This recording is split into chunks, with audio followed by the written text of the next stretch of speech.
midweek measuring stick game in the Eastern Conference. Miami FC hovering around the playoff line in the Atlantic Division, looking to recapture their early season form against a red-hot Birmingham Legion squad currently in second place in the Central Division.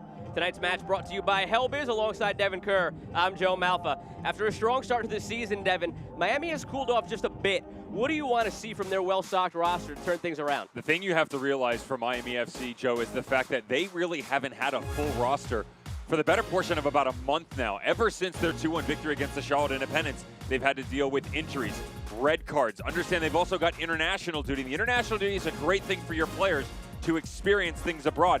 The problem is it leaves your team very weak, and that's what they've run into here. So they've struggled with results recently, but now Paul Dalglish has a full roster outside of Sia McFarland at his disposal. Should be a quality squad we're going to see tonight. Now, on the flip side of that, Birmingham started slow.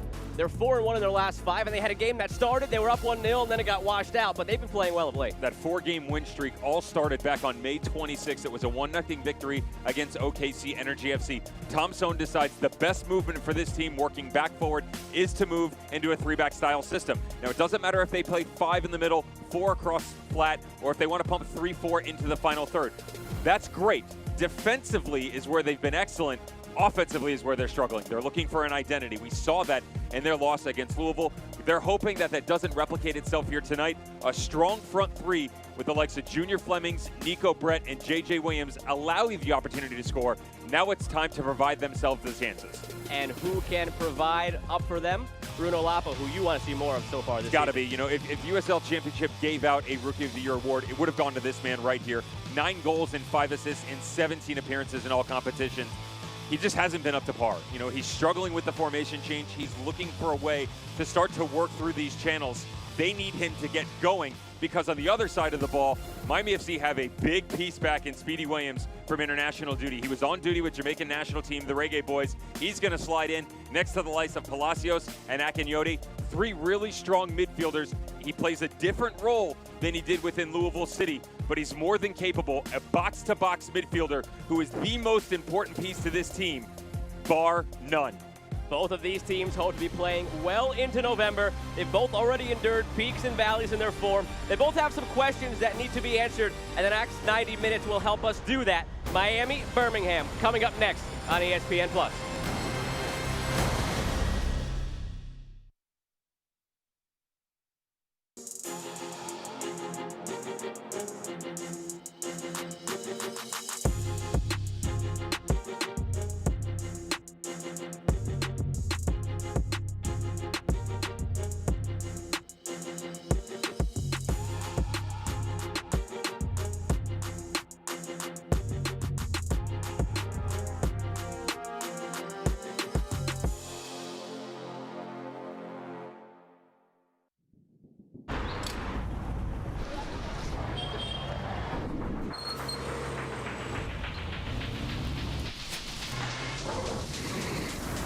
But now, to move forward, to start running again, we have to change. We need to learn to be smarter and lighter, to reach each other in the distance. We will move, run, and ride. But we need to decide how.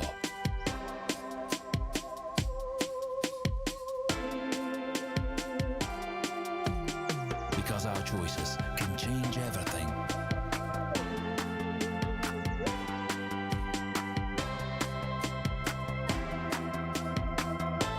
We are choosing a new era.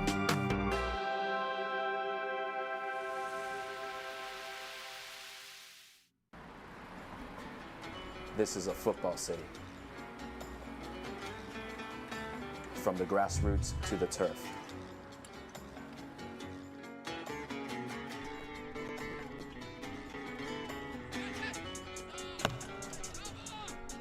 From the streets to the cleats. We are proud to represent this city. We are proud to represent Miami. We are proud to represent you. Your community, your club.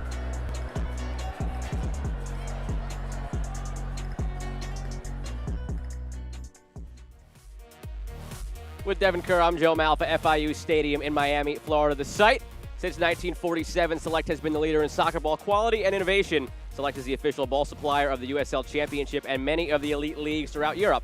For the latest Select products and special offers, please visit www.selectsportamerica.com. And Devin, the players from Miami who will be kicking that Select ball around tonight, they get some big pieces back in the lineup. As mentioned, Speedy Williams back into the midfield next to Palacios and Akinyoti. Back three, only one change. Richie Ballard comes in, but Callan Chapman-Page will tuck himself inside next to Paco Craig. The front three is going to look a bit different, though, pushing Lamar Walker out of the midfield. He'll play as sort of a false nine. Cristiano Francois and De Silva, they need to be on the ball, but they need the ball out in front of them, more importantly. As they start to move down into the channels, that's where they're going to be at their best, one-on-one situations.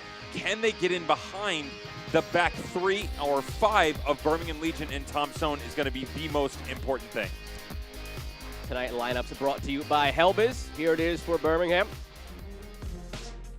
And this is the 3 or 5 that I was talking about. You know, the question is whether or not they're going to sit with 4 flat in the middle or if they're going to bump one up in. Now, with the option of Zach Haribo on the back line, not only does he control that back three, he can actually step up in and create a bottom-sided triangle if need be under Bruno Lapa and Asidou. He and Asidou can play as holders. Lapa can step up in. This also gives you the luxury to drop into 4 with James and Dean coming into your outside backs. You bump Haribo up into the middle, give you more of a 4-2-3-1 style look. Again, he feels that the 3-back system is the best for them, but it all comes down to the front three in Junior Flemings, Nico Brett, and J.J. Williams. Not enough opportunities. They need to be just as De Silva and Francois running at players trying to break them down. Nico Brett can also drop in plays a false nine in the midfield. Legion with 16 points, same as Louisville, atop the Central Division standings. It's a really interesting division. At the beginning of the year, everybody thought Louisville, Birmingham, Indy, Tulsa. Atlanta United, too, has turned that around a little bit with quality wins over Louisville. They've also taken down Tulsa. Sporting Kansas City, too, has played spoiler as well. 901 FC, they have enough talent. The question is, can Ben Pierman get them going in the right direction? They've struggled over their opening 2 seasons. OKC Energy FC, same thing. With Lee Wiedemann stepping in after the departure of Pascarella, can they now give themselves some sort of positivity moving forward? Very difficult and a lot of questions to be asked of 901 and OKC.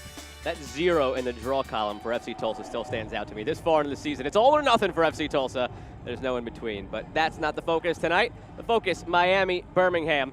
Take a look at the injury reports for these squads, brought to you by Atlantic Rehabilitation Center.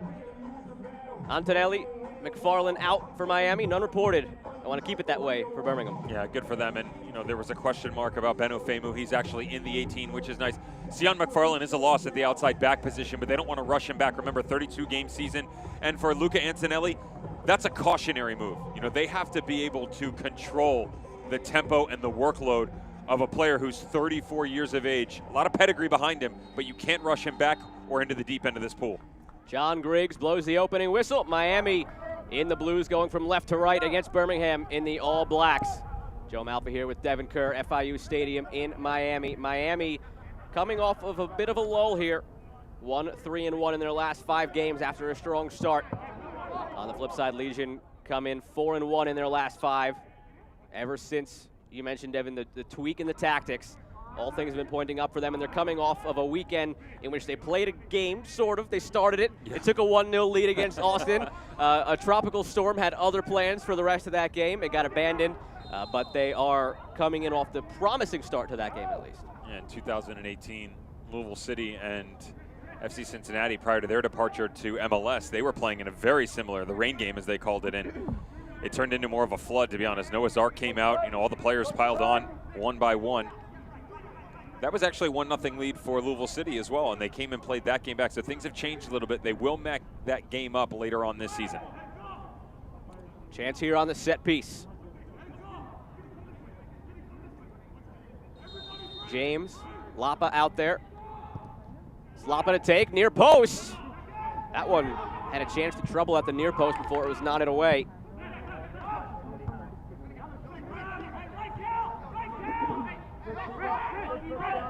Out wide again to James. Birmingham opens up on the front foot.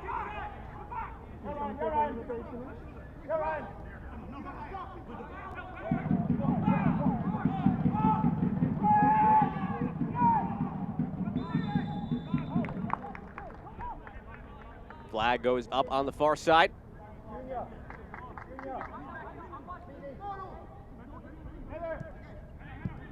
Miami, so much turnover on the roster from last year. Just a handful of guys returning. Paul Dalglish really said it's as simple as getting his full roster together, though, to help turn the tide. And high boot on the wing from J.J. Williams. Paco Craig holding his head.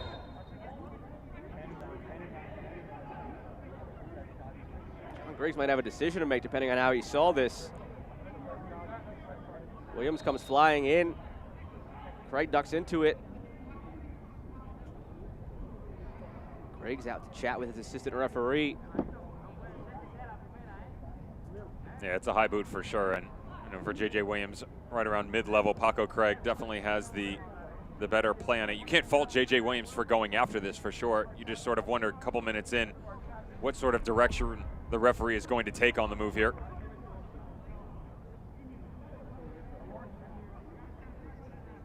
Lengthy chat between John Griggs and his assistant referee. A quick check on Paco Craig, still down, holding the head. J.J. Williams over apologetic.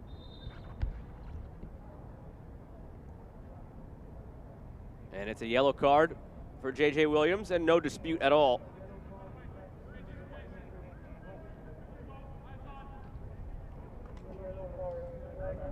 Williams was apologetic. No argument for the card. Just hope that Paco Craig now is all right to continue.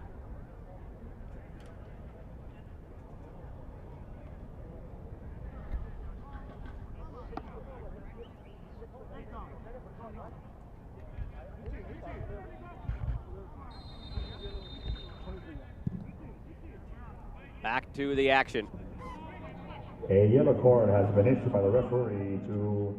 Now before the challenge from Williams, I was starting to say that it's been a number of different things for Miami, whether it's been international duty, injuries, a red card, Tubolu in the middle, who's on it now.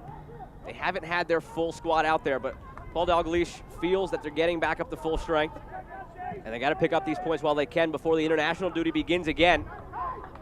Francois pivots, shoots it. Easy grab from Matt Van Oekel.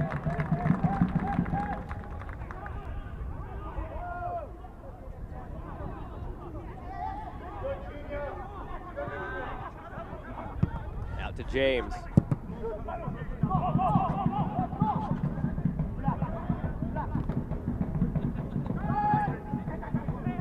Flemings. Back to James. 50-50 ball sent back, but it's cleared away by Kavita. A few minutes into this one. Only shot so far from Francois. A Miami team that does not have a multi-goal scorer. 8 guys with 1 goal each. It's been spread out, the offense. And for Birmingham, the offense has been what Tommy Sohn believes is holding them back. Wants to see more goals, and it's going to be from guys like that. But a diving stop made from Connor Sparrow on the shot from Junior Flemings. And the individual brains of Junior Flemings poking its head out here inside 10 minutes. And, one of the arguments for him as to why this attack hasn't gotten going is part of Junior Flemings, getting him into the system, acclimated. This is a different look than what he experienced in Phoenix Rising over the past couple of years, as well as the Tampa Bay Rowdies the year prior to that. A lot of success within those 2 clubs. Got to get him going. Bruno Lapa sends one in, back post, all the way across. Birmingham pleading for another corner, and they will have one from the opposite side.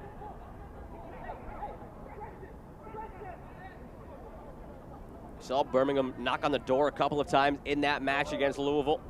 Unable to find the goal to change that game. Ended up losing that one 2-0. Their last official game, as I said, the Austin game was abandoned in the first half. So their last official one, still that 2-0 loss to Louisville.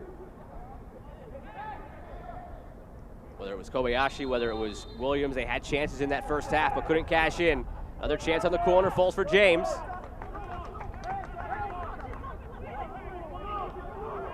Allard cleared it out.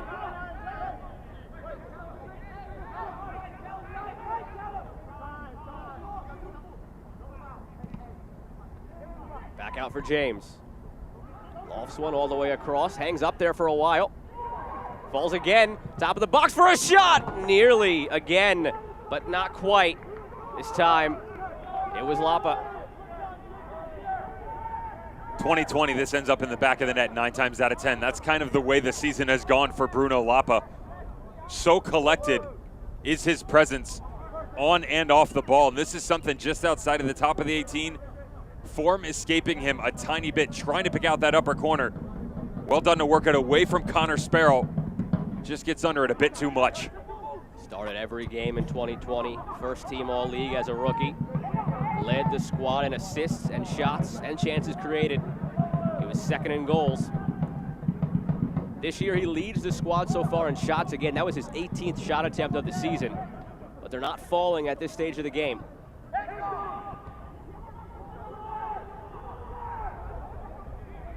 Lapa, no stranger to playing in Florida. Down here in Miami for this one. In his high school days, he played up near Orlando at Montverde Academy. Amassed a record of 129-0-7 with 2 national championships playing in the state of Florida. Sent in again towards Fleming. Sparrow rises to punch it away. So far, everything in the attacking third for Birmingham. Francois muscles through, takes it away. Numbers here for Miami, 3-on-3 with a 4th joining. Akinioti slowed down. From distance, right at Van Okel again.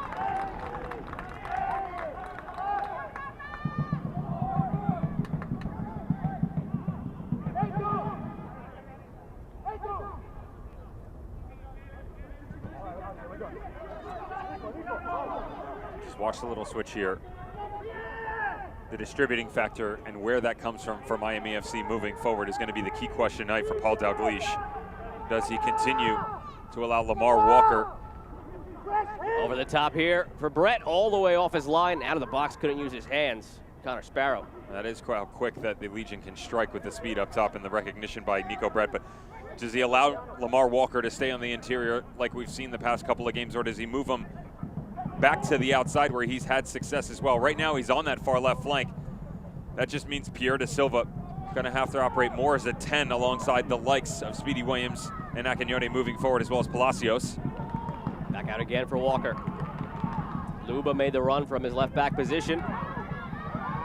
Palacios puts it wide. And this is one of the great things you get out of the midfield with Williams, Palacios, Akinioti, is their ability to all step and play in that 60 to 70 yard range within the boxes. Joe, it's step 1, step 2, step all 3. You still have the defensive cover. And remember, just talked about Lamar Walker a second ago. He can tuck inside.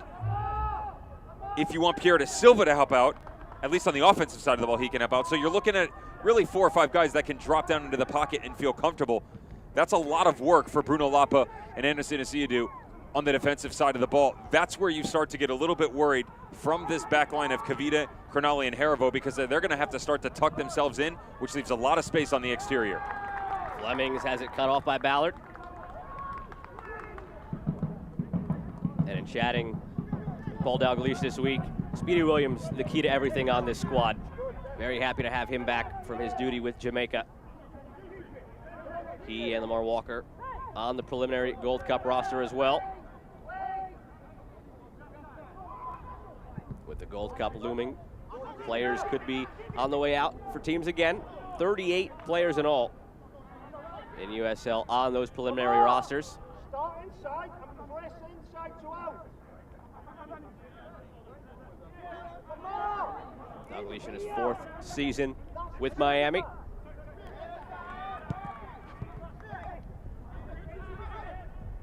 And asking him this week, what was the cause for these struggles?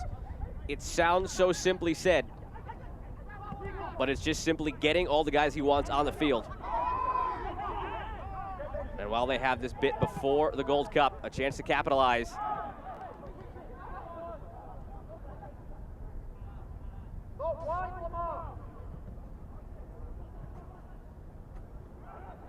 Walker scored the goal in their last match against Charleston. Francois pushing forward. He had a goal against Pittsburgh. Luba keeps it in. From distance, but never troubling anything. Now the recognition down in the corners by both Johnny Dean and Ryan James is going to be have to be, top-notch tonight. With the movement of the midfield and, more importantly, the front three. I talked about compressing themselves and taking advantage of the space in behind. Though Acedo and Bruno Lapa centrally will be responsible. You'll see them stack themselves. That's a real good look at it right there, where Bruno Lapa will take a more advanced position. And so the back three of Canali, Harivo, and Fanuel Kavita are going to have to slide together. One of the great things about this back three is that they're not just very massive in size, 6'1", 6'1", 6'5", moving in Alex Crognali. They're extremely athletic, carried a quality pace behind them, but they're still going to need to rely on the help from their wingbacks. And to have success on the offensive side, you need James and you need Dean at the same point in time. You can't overexpose yourself, right? So it's a tit for tat in this chess match tonight against Miami FC. You have to be very careful with. Walker timed the run. De Silva doesn't have the proper pass. Out for Francois. Kept alive by Palacios. Francois.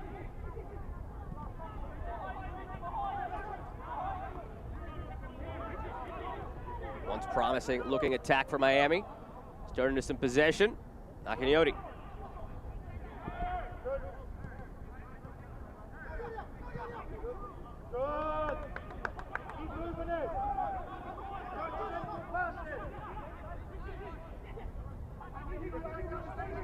Now for Ballard. Down the wing. De Silva. Good step. Pressure coming. It's taken away in the end by Flemings. Given right back. Ballard again.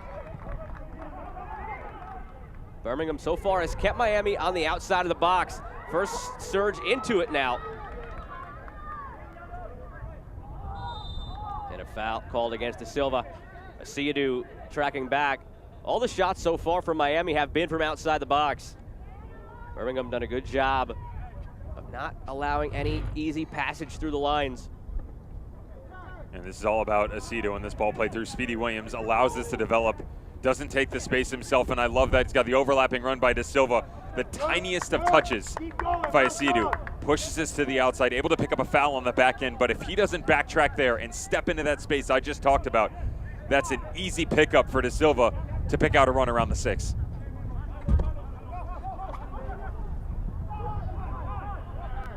Quarter hour gone. Joe Malfa here alongside Devin Kerr with you on ESPN+. Miami against Birmingham.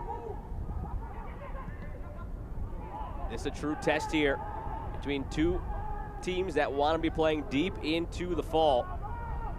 Birmingham tied with 16 points right now atop the Central with Louisville. Miami started strong. They're hovering around the playoff line right now in the Atlantic.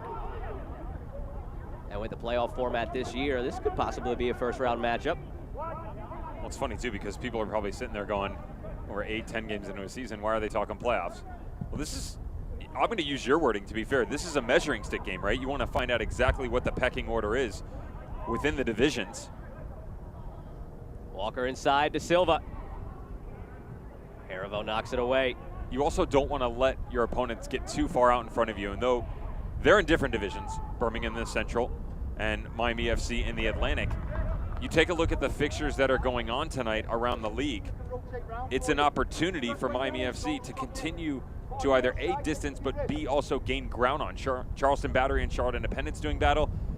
Miami sitting on 11 points. Okay, they're 4 back of the Independence, but if the Independence can't get a result at home against the Battery, the next thing you know, Miami jumps above the playoff line. They pull within 1 of the Charlotte Independence. And yes, goal differential comes into play, but instead of that gap being 4, possibly 7, you can get to within 1. Those are the 6-point swings that you talk about that can be so vital come playoff time. So an opportunity at home, and I love the wording that Richie Ballard said, we've got to find a way to make this one of the most difficult places to play. We need to make this home our own. They haven't done that yet. They know they got to go get the job done and do it now. That way, come September, October, those points, you don't have to worry about chasing them down. They're already there for you. And part of the reason I do personally like to take a look at the standings at this stage. With the way we had that staggered start to the season, you had some teams who haven't played the same amount of games. We're going to catch up in the summer. Yep. As soon as we start getting into July and August, the games are going to be coming hot and heavy, and the standings graphics will change a lot in a short order. So good to take a mental picture now and remember these games, like we said, a measuring stick between a team who's atop the Central and a team who wants to be in the thick of things in the Atlantic. This one out for a goal kick. And in that Atlantic division, it becomes a numbers game. You start looking at the other teams that are there. Tampa Bay at the top, it almost turns into a race for 3 spots if they do what we know they can do, although they have faltered a little bit of late. Lapa out wide, 50-50 ball. Flemings step too late. Ballard wins it.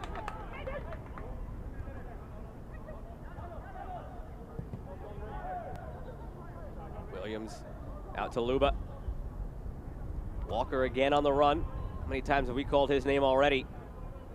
It's been a spark plug for this team offensively.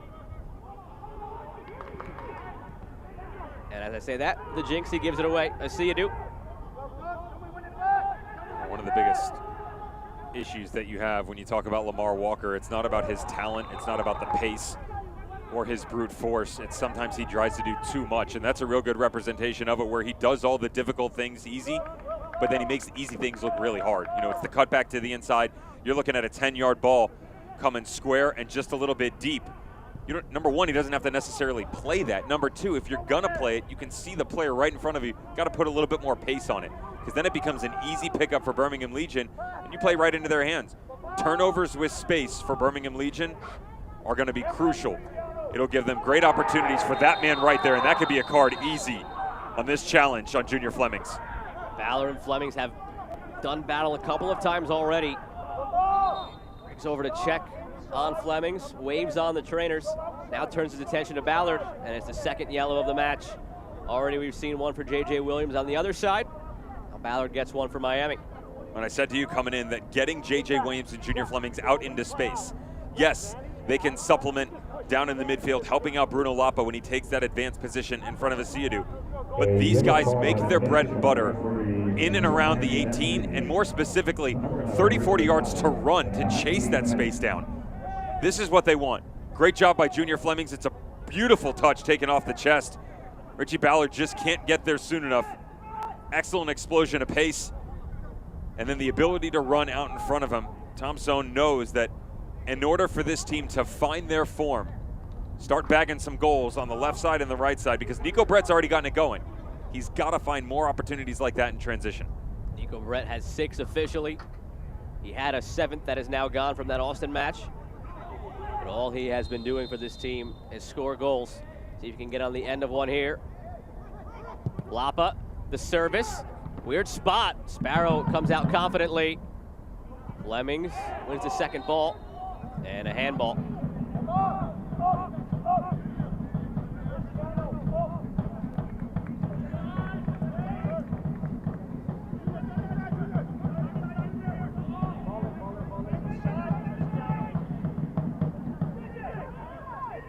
Sparrow sends it back down the other way. Vita under it. Asiadu. Back for Harivo. Tom Sohn mentioned that goal scoring right now, the only thing holding this team back from reaching that next level now for a team that's got 16 points in second place. Not bad already, but knows they could take it to a different place. And you start looking at the names that are up there on the top with Brett, with Flemings, with Williams, with Lapa, and their track records. You question what is missing with all the talent they have. Maybe here Flemings, it's knocked out. But you start going down the list of historically the goals those guys have scored, the stats they have. What's missing, Devin? What has been the thing that needs to be unlocked up top for Birmingham so far? The problem is number one, they haven't exactly gotten full 90-minute performances out of every area of the field at once. And when you play any type of formation, of course, but in this system that he's got right now, what's on the field, I'm not talking about other performances, but like right now, for instance, we've seen it there too. Bruno Lapa's in front of Asiadu, okay? They play side by side as well, but as you can tell right now, he's a good 10, 12 yards just in front of him, which means there's going to be gaps on either side of the two midfielders. So you're relying on one of two things. Ryan James and Johnny Dean to tuck themselves in, or Junior Flemings and J.J. Williams to block that space. Neither one of those plays into the opportunities of moving down into the channel going forward. So you're removing some of your best attributes when you start to transition on the offensive side of the ball. Defensively, they have cut out those spaces, right? Because you get good movement out of Kavita, Harivo, and Crognali on the back line. And then your wingbacks as well. The problem is as you step, right now, great example, where's the outlet ball going? So even if you get it into Bruno Lapa, you've condensed yourself so much defensively, they don't have that outlet ball. Sometimes that outlet ball is a 5-yard pass, but then can spring a 20-yard ball or another 5-yard ball, and sometimes it's a 30-yard ball over the top to chase it down. So that outlet ball isn't regularly there, and so that's why you see them defending and only giving up 1 goal a game, but they're pretty much only scoring 1 goal a game as well. The pieces are there. Could be scary once they unlock that full potential. You start looking at Flemings with 54 goals and 127 appearances in USL. Brett has improved steadily every year and already has 6 goals this year. He also has 54 goals in USL. JJ Williams had that big 2019 with Birmingham. Bruno Lapa, of course, we've touched on the rookie year he had last year. So individually, pieces are there for it to turn into something scary. Just hasn't been there yet. But hey, if you can learn and pick up those pieces while you're still picking up points, and they've got 16 already, it's going to put a smile on Tom Sone's face. Well, recognize the fact as well that they really only have one number 10 on the team, and he's really good in Bruno Lapa, an excellent creator for this team. But if he's not playing well, which he hasn't recently, or you need a formation tweak, you don't have another option in there. You have guys that can score and guys that can distribute, but you can't have guys that do both. It's the way that they're built right now. Lapa's deflection put them on the offensive. Crognali, Kavita. Harivo in the middle. Williams squirts through a couple of defenders. Still with it. Run coming from Dean. Ball coming. And it's knocked out for another corner kick. They had a couple early on. Look threatening on those.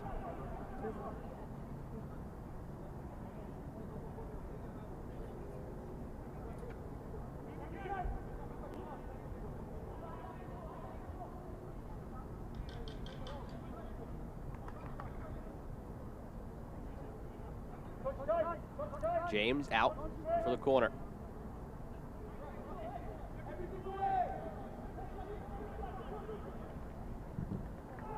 Delivery in. Skimmed off the head. It looked like a Paco Craig. Try it again from the opposite side.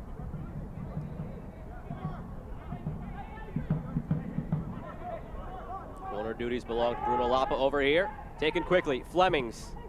His service in. Back post. Kavita could not steer it on frame.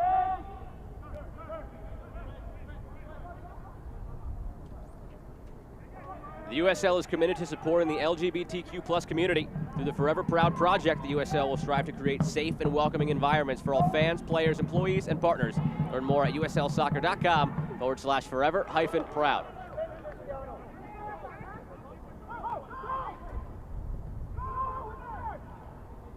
Talk about the midfield shape of Birmingham Legion. How about Miami FC and how they're challenging that tonight? We've given a nod to what this should look like going forward in terms of the diagonals and chasing the space down in behind the likes of Johnny Dean and Ryan James. Speedy Williams, Junior Palacios, and Bolo Akinyori spreading themselves flat a lot here with Lamar Walker and Cristiano Francois tucking in, which I mentioned to you that would be a good look for them, right? Condensing that, starting to stricken the shape of Birmingham Legion and then explode in behind. They have had success there, but they've gone flat for themselves and almost created a diamond with De Silva dropping in. Now, he's still working on that front three for sure, but he's such a good player with the ball at his feet. Excellent vision, great IQ, and the ability to play off the 3 guys that, for all intents and purposes, are right in front of him, right? He's back to goal, he steps down in, he can play off those 3, but still knows that the second that he turns with the right call, you know, if you get the nod from Speedy Williams to turn, he knows he's going to give you the right move. You've then got Lamar Walker and Francois with all the pace in the world to chase down in behind. Francois, a little bit too much pace there. Did not time the run. Flag goes up. You mentioned what Speedy Williams can do. Chatting with Bulldog Leash. He mentioned a certain book to you, the Captain Class. Just if it was, it's about great teams having the one person that in some way pushes everybody to greatness. And he really felt that that is Speedy Williams on this team. You mentioned to me, Devin, that Tim Duncan, Carlos Puyol, Tom Brady are some of the guys mentioned, and he feels that Speedy Williams can be this guy for Miami FC. Oh, I drank the Kool-Aid when he was spitting that to me. As we're having our discussion, I said to him right away, sorry, coach, I just had to buy the book. And he says, what? I literally jumped on Amazon, bought it. I was that taken with his comments about what this was like, and it was kind of funny how he said, he reached out to the writer and said, I noticed you didn't have any of the Liverpool guys in there from the late 70s and early 80s and the runs that they were on. And he talked about their leadership and how the captaincy really bounced around, but you don't always have to be the best player. You don't always have to be the fastest, jump the highest, whatever it may be. But there's always one influential figure that steps out. Could be a performance on the field, a massive guy in the locker room behind the scenes that always pushes that team to another level. Speedy Williams, for him, falls into that category. And that's pretty high remarks when you think about the background of Paul Dalglish. And the track record's there. He's lifted trophies with the Red Bulls, a couple with Louisville. So he knows what it takes to win a USL championship, Speedy Williams. And again, that falls back to the one negative that Paul Dalglish spoke about this week, is that with the internationals coming up, you're so happy for the guys that get to put on the jerseys of their nation, but it means they're not going to be putting on the Miami FC jersey, and Speedy Williams, Lamar Walker, among those that they may be losing based on the Gold Cup preliminary roster.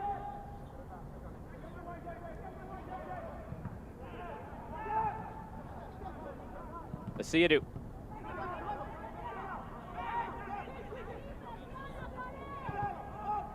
Lapa plays back. Kavita. Bruno Lapa surveys his options, deems his best one is to go back to Harivo and start fresh again from the left wing. James. Chip towards Flemings. Headed all the way back for Sparrow. And there goes that attack for Birmingham, nearly a half an hour into it. Little side note, by the way, I thought we just might want to add in here as the records continue to grow around this league. Dane Kelly has scored again tonight. That puts him on 91 goals all time in USL Championship report right now, employing his trade with the Charlotte Independents. Do you have any idea how far out in front he is from the current active player that's closest to him? Oof. Well, I know there's a couple of guys in this game that are in the mid-50s. I don't presume they're the closest. So, I'll give you a hint. Corey Herzog, currently at San Diego Loyal right now, is the closest. Okay. Any guesses on what he's on? I had San Diego about a month ago. 63? It's close. 64? It's not bad. He's on 68. All right, all right. 23 behind. That's remarkable. It's not even a whole season for most guys. Think about it this way. You could have the best goal-scoring run in the history of the USL Championship in 1 year, tie Cameron Lancaster, which was 25 in the regular season, by the way, and you would only be 2 ahead of Dane Kelly, assuming he doesn't score the rest of the season. Well, and I'm sure he will, but as long as he's able to stay healthy. Of course he will. He's the Great Dane. Right. And with a guy like that leading a team in your division, currently right behind Tampa, it's all the more important for Miami to pick up points in a game like this. Francois working on Kavita, goes down. Kavita immediately beckons him to get up. No call from Griggs.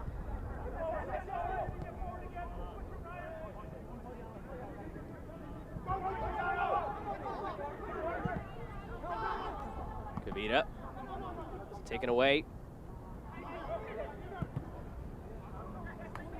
Too far out in front of Francois.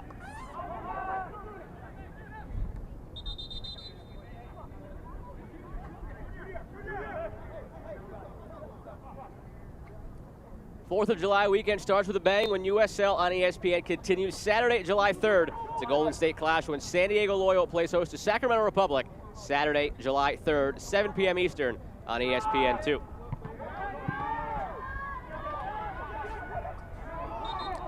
Tackle in the back of Bruno Lapa. He's ready to put it down and play quickly.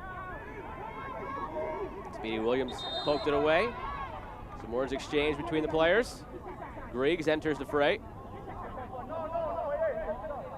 Thought it was maybe to break up the chit-chat between the players, but he's actually having Lapa take off a necklace that I believe he was wearing. Yeah, and the problem is they're going to make him step off the field, too. I've gotten in trouble for this. You try and hide it, and you've got one of your lucky charms you'd like to keep around you all the time, and then as soon as the referee catches you, you got to take it off, leave the field, and then wait for the fourth official to wave you back on.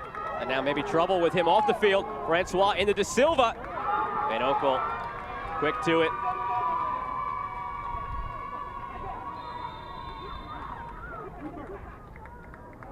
Veteran Van Oekel down in some pain after that challenge from De Silva.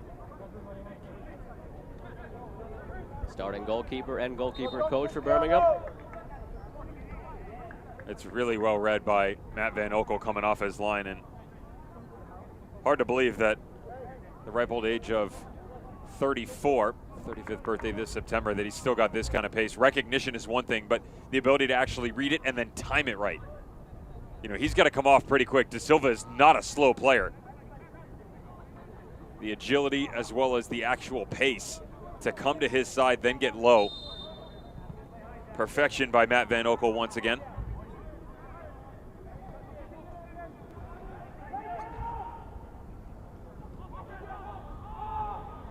Van Oekel has played every minute so far of the 9 games this season. He's got 3 clean sheets, 30 saves, and just 8 goals conceded. Fewer than 1 per game on average at the moment. For a back line that's been stout, whenever the back line has faltered, Van Oekel's been there.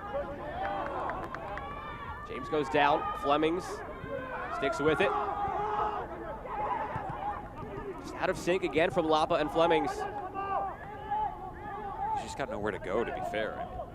Again, the swarm that is this beautiful array of blue and orange for Miami FC. Ball into Walker, and he stumbles over it.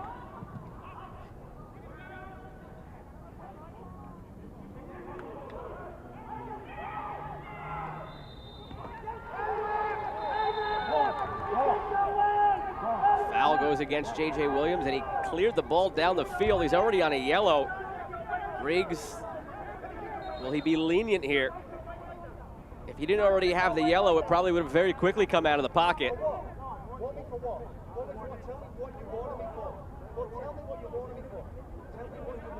He's getting warned on the sideline. Paul Telcleese by the 4th official, and he's asking the same thing.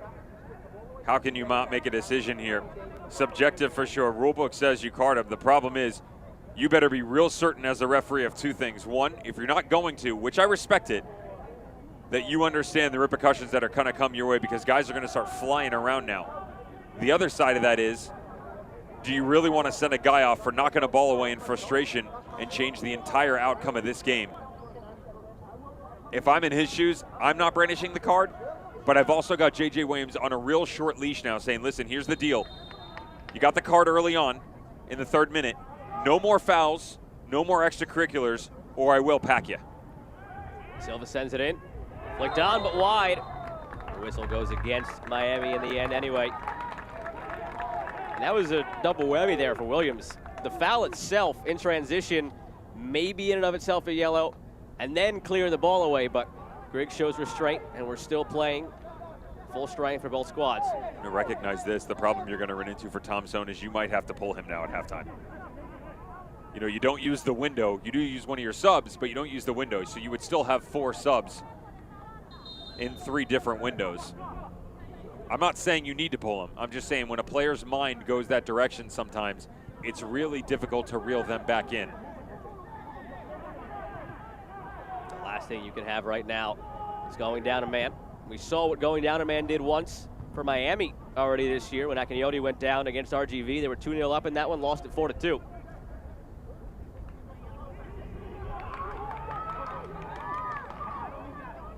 Williams, Luba. Walker making the run, Luba keeps it. Francois, Kavita out to greet him, the shot rising too much in the end from Francois.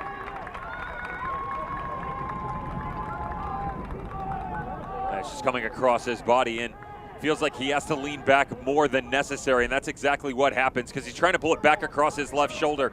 And watch his body right there.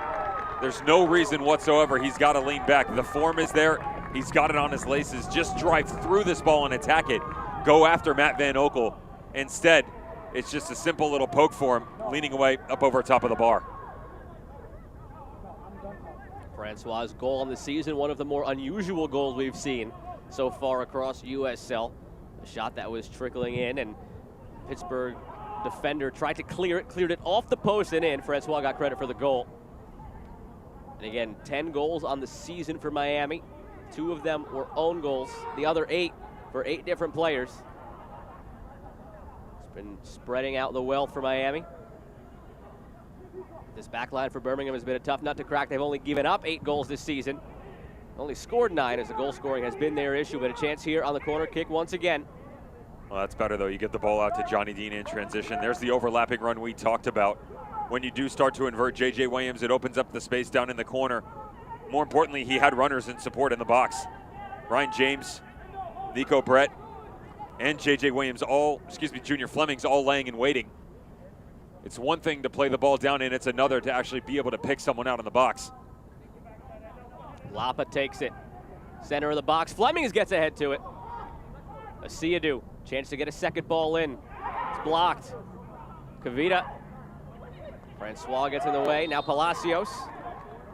And foul goes against Kavita.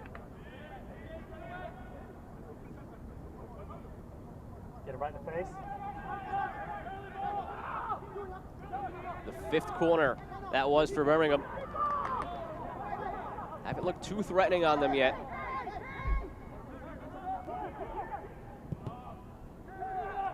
Sprayed all the way out to Luba. Walker joins him, as does De Silva. Luba wants it back down the wing. Nice chip from De Silva. Luba couldn't bring it down, gathered himself in the corner. De Silva.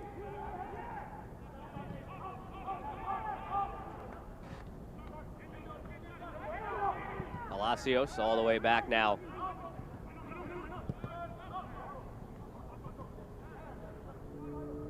There's that flat 3 that I talked about. Little rotation by Akinyoti. Speedy Williams, Palacios next to each other, pulls J.J. Williams out, opens up more space on the interior.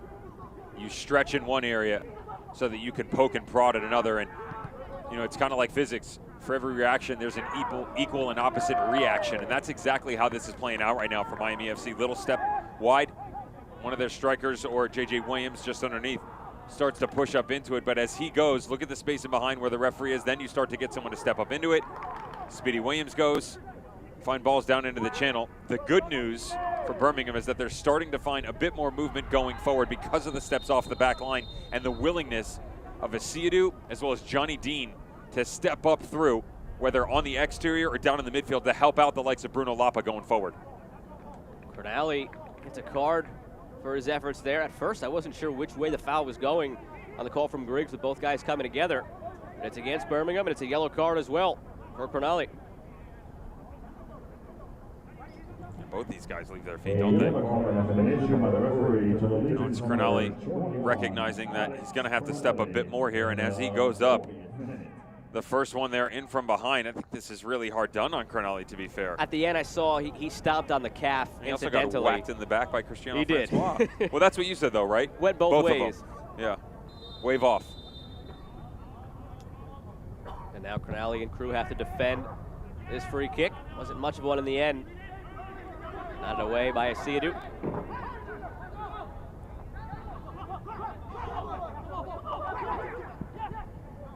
Fleming's careful not to foul Ballard. Into space for Luba. Lapa wanted some pressure there. Saw him raise his arms. Nobody stepped to Luba, now he's with it again. Akinyoti. Luba. De Silva. Luba again. But it's blocked out. Luba's made a couple of runs now down that wing, but hasn't gotten a service in yet.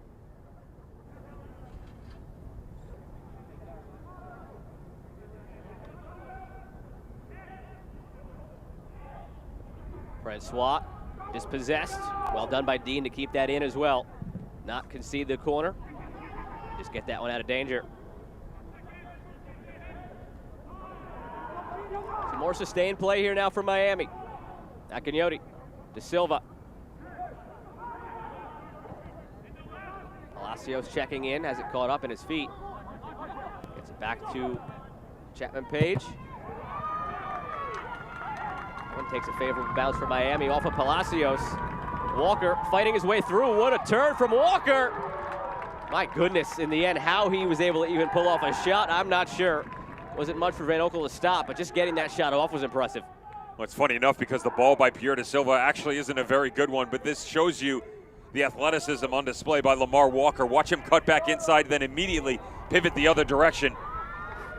The response, here though, for Palacios in front. Walker misses it with the left foot.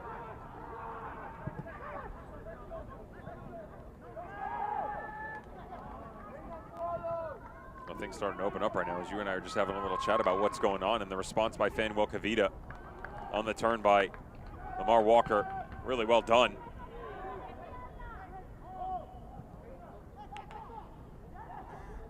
Palacios. Luba exploiting that space in behind again down that left side, Luba.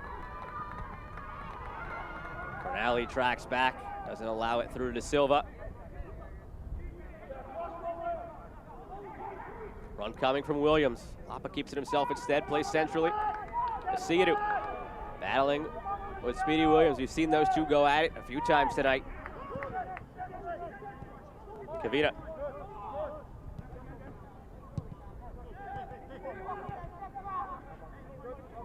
Flemings battling a couple of defenders, draws the foul.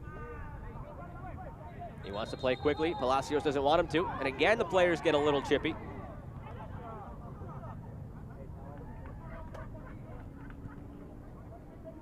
Seen a handful of chats now with the official John Griggs in the last 5 or 6 minutes.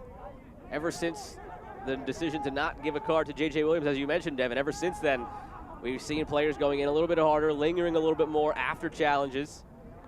It's going to continue. I mean, to be fair for John Griggs, he's just trying to do the same thing that Birmingham Legion, Tom Stone, and J.J. Williams are trying to do, and that's get to halftime without any more infringements. And he would like this game to start to slow itself down, and sometimes that respite at the midway point gives you the opportunity to do so. Harivo. Big foray forward from Harivo from his center back spot. Ball comes in. Falls for the shot attempt, but a whiff from Ryan James.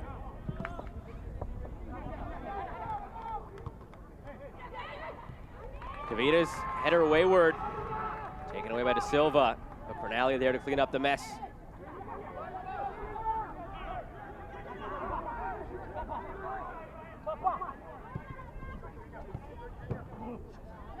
Flemings. Taken down again by Palacios. I love this run by Zach Harivo, but let's see how much Tom Stone is willing to let him do it a bit more for this role that he employs on the back line. Now, as he goes again, I envision him in the likes of Edson Alvarez from the Mexican national team, currently playing for Ajax, and his ability to step off the back line and challenge the interior. Williams, the shot saved by Sparrow. They've got to start making Miami FC chase a little bit more right now. They've done a good job at starting to utilize the pieces in front of them in Junior Flemings and J.J. Williams just now. But it's all going to start from this back line and what sort of vision you're going to show as Harivo steps up in. Now you're asking someone like Speedy Williams, Akinyoti, or Palacios to challenge, and that just opens up more space for Lapa to distribute going forward. James corner over everything again. That's the 6th corner now we've seen from Birmingham, but each one has been less threatening than the one before it. Want to join Miami FC Youth Academy? Visit miamifc.com/academy to register to the only academy in Miami connected to a professional team. 2 added minutes of stoppage time here at the end of the first half. Fans into it at FIU Stadium.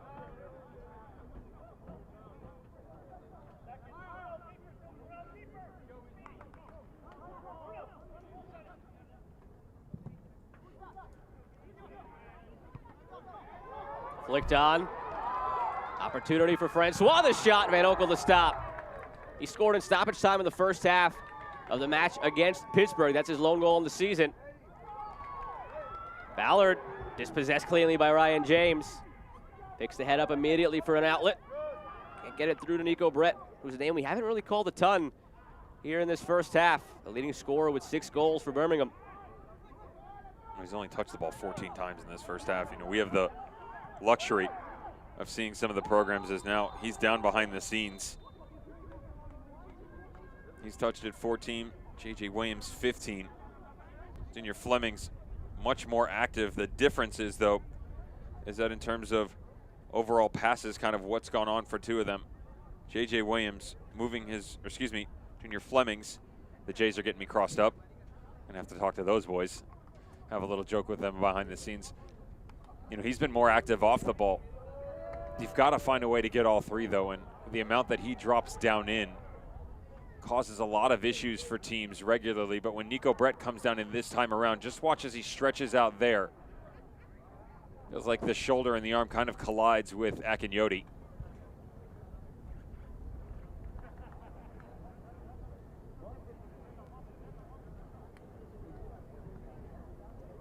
Brett looks to be in some considerable pain here. He's a guy who's improved his scoring tally each year pretty much in USL. If you exclude 2017 because he only played 7 matches, he had 7 in 2016, 15 in 2018, 17 in 2019, and in a shortened season last year he had 9 goals but was on pace for 18 of them. Now he's already got 6 in 9 games. And he scores so much that he scores a goal that doesn't even technically count. It came in the first half of that game against Austin that was abandoned. So officially 6 goals this season, unofficially 7. Now walking it off with the help of the trainer. Keep going.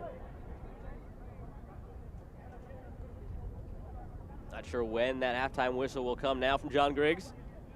We're past the 2 minutes that were initially added.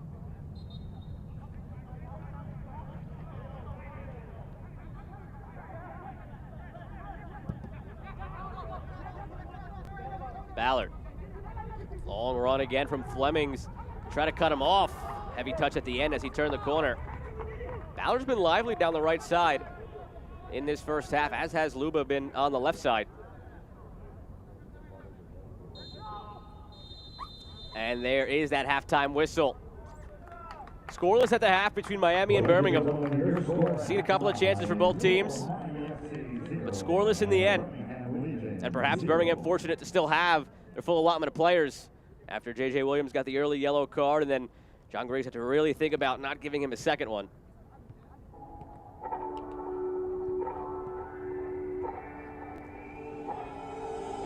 We'll be back in a few more moments here with the Macron halftime show. Miami 0, Birmingham 0. First half that saw some shots for both teams, but neither able to put one in the back of the net. Lamar Walker took a couple of cracks from distance. Cristiano Francois as well, but holding scoreless so far in Miami. Once in a lifetime experience, really, honestly, and to really see how the quality that these players have, it's a blessing. I know for me and my teammates, we learned so much. Man, it was an awesome day. I think it's a really good opportunity for our team to just see where we're at. Well, I think it's a great opportunity for them. It's definitely something that I wish I would have been able to do as a kid. But we know that the level that we have to be at, these guys, they were stronger than us, faster than us, quicker than us, and we know that we can one day get to this level because this is a great learning experience for us. We get to aspire to be that. And it also shows them that we're just regular players just like they are, you know? And, you know, we come from where they are.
This halftime is brought to you by Macron. Shop the new 2021 Miami FC Macron jersey collection at MiamiFC.com. For the first 45 and last 45, Devin Kerr, color analyst extraordinaire. For the middle here, he turns into a waiter as he serves up the dish. Week 9 is so divine. The Dish coming at you spicy hot like always. 88 minutes played, 2 goals in the back of the net. We're sitting at 1-1 versus Hartford Athletic and Loudoun United Dillon Stadium. 40-minute rain delay. But as Mother Nature giveth, she also taketh away. And that is the points that Loudoun United we're going to get, because Nico Cardona gets a bolt from Zeus's lightning rod in the back of the net. They get the 2-1 victory after the 3-2 loss to Charlotte. They have not done very well. They take on the Tampa Bay Rowdies on the weekend, 7 p.m. Dillon Stadium. Stick with me. Tampa Bay Rowdies have now lost 2 out of the last 3. I got to tell you the result ahead of time, because the Pittsburgh Riverhounds were quality. They march into Al Lang. They get a goal from Danny Griffin in the 21st. They get a goal from Russell Cicerone in the 54th. Kennardo Forbes, the king of assists in the USL Championship, grabs another one. Yeah, Seba Guenzati gets one at the end of this to make it 2-2-1, but that's still 1 less than you need to get a point. It's 2 less than to get 3 points, so Pittsburgh Riverhounds walk out. Tampa Bay Rowdies, what do you say? Gonna get back to your winning ways? Pittsburgh 3-1-1 in the last 5 results against Indy 11, Tampa Bay Rowdies. Miami FC, how about them River Rhinos? Oh yeah! Let's turn it up a little bit. Tulsa, they start 3 wins on the season. They lose 4 out of the last 5. Louisville, remember everybody was talking about Louisville City and how they weren't doing so well? 3 goals in this game. Oh, sorry, what's that? My apologies. 3 goals in the opening 10 minutes. Cameron Lancaster, the Olympic goal in 2nd minute. Jonathan Gomez, in the past 3 weeks, has gotten call-ups to the senior men's national team for Mexico, the senior men's national team for the United States, and his first USL Championship goal. He's 17 years old. Sit down and take notes. Cameron Lancaster would add a penalty in the 10th minute. You would get 2 goals at the end of this for FC Tulsa to make it 3-2. But FC Tulsa now travel to HEB Park and RGV at 8:30 p.m. on the weekend, where what? That's right, dreams go to die. Rodrigo da Costa, MVP-like numbers, needs MVP-like points. They need 3 goals, 3 assists on the season. Whoa, 3 and 3 is 9. Stick with me here. Tell you where dreams don't go to die. San Diego, because Jack Blake is officially back with the Blake down. Opening goal there, he's on fire right now. He plays the ball down into the corner. Watch Charlie Adams here. Ball square, Charlie, get out of the way. Get to the chopper. Jack Blake is here to help us out. Another goal by Jack Blake, 57th minute. This game tactically, you didn't have to worry about what was going to happen. It was who was going to execute. Arturo Rodriguez brings Phoenix back within 1, 66th minute. His first goal in a Phoenix Rising uniform, his first goal in the USL Championship, and that is how it was end. 6 games between these two, 3 wins for Phoenix, 2 for San Diego, 1 draw, 23 goals between the two. They're the 2 best friends that anyone can have. Thanks, Dan. We'll be back in a minute with more from around USL.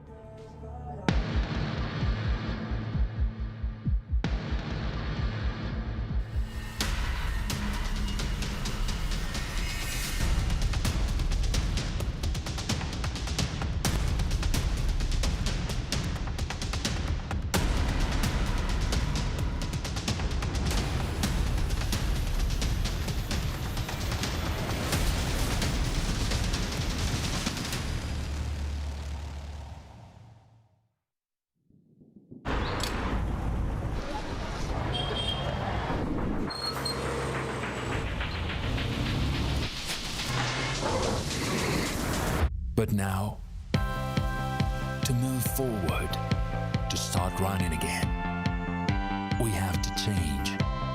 We need to learn to be smarter and lighter, to reach each other in the distance. We will move, run, and ride.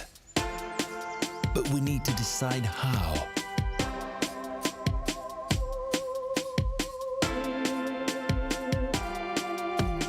Because our choices can change everything.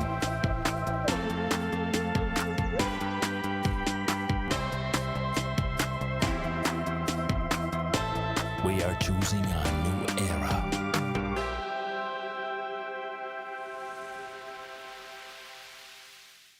I wasn't going to let anything get in my way of achieving my goals, which were to be a professional soccer player. So the first opportunity I got at preseason, when a teammate asked if I was dating a girl or something, I just came out to a bunch of my teammates at dinner and said, no, I'm gay. All I needed to do was that one time, because then I didn't lie. Your sexuality should never limit you from playing the sport you love.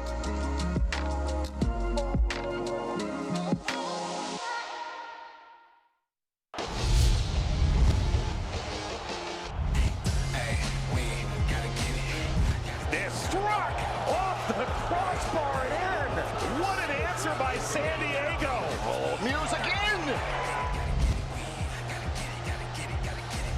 McCreary brings it down to his chest. Jordan McCreary has tied it here. Takes a hard strike, saved by Romel Gomez.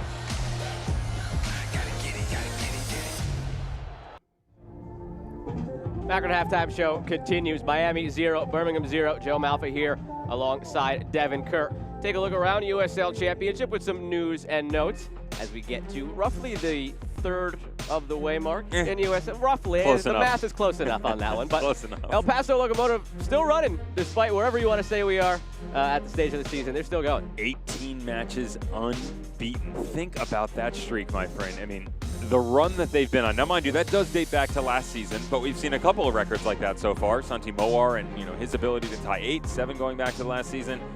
They're closing in on some good company. When you look at El Paso Locomotive, what they've been able to do, FC Cincinnati, Richmond Kickers, Phoenix Rising, all within reach. Got to hit 19 first, though, and then we can talk. Cam Lancaster scored Olympico. Anytime you do that, you earn yourself a player of the week. He added another one in that game as well in USL Championship on ESPN. We've got plenty of USL on ESPN games coming up. Next one up, SoCal, NorCal. We got San Diego, Sacramento. Take a look at the rest of that schedule. That one is on July 3rd. Here's the rest of the slate in July. Which of those are you circling? I'm circling that July 17 match for Colorado Springs Switchback FC. Earlier in the season, San Antonio was playing much better. They're still not playing poorly, but not to the standard that they had set early on. Colorado Springs and Brendan Burke starting to tick away. Nice victory last night. They had dropped down to 10 men. They get a comeback victory, scored in the 93rd minute, I believe it was. Shows character, shows perseverance, and the vision that they have is finally starting to come up. Going to be a highly contested battle in that division. We're not the only show in town tonight. Look at some scores from elsewhere. 3-0 for Charlotte. OKC and SKC still tied. And a lot of goals in that one between Colorado and Austin last night. Oh my God, it was insane. The red card by Lamar Batista, you thought they were done and dusted. Not the case whatsoever. OKC and Sporting Kansas City 2. Respectfully, I'm going to jump to the next game. Tacoma and Real Monarchs. Respectfully, I'm going to jump to the next game. Los Dos and Orange County SC. I'm going to go home after this match tonight. Speed home, slowly. Catch myself on the couch, a nice adult water, and sit back and enjoy Junior Gonzalez and the stylings of Braden Cloutier. All right, I love that plan. Just make sure that you go the speed limit, Devin. We want to be responsible. Always, here. always. We'll be responsible and come back with some highlights and stats from the first half of this one in a couple moments as the Akron halftime show continues. This is a football city. From the grassroots to the turf.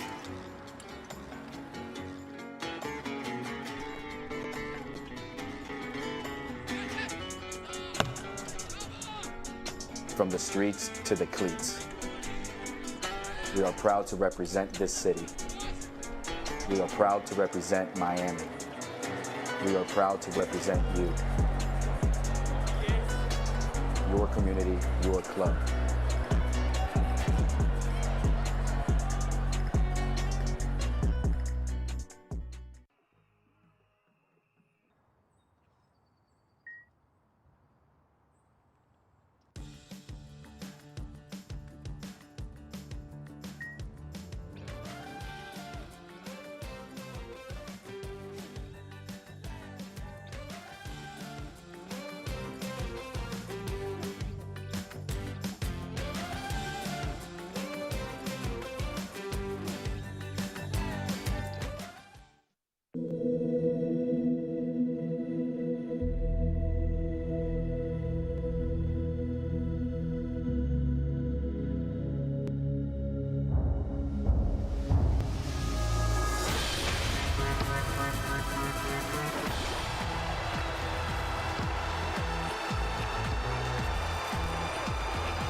back to FIU Stadium in Miami, 0-0 between Miami and Birmingham. Let's take a look at our highlights brought to you by Helbiz.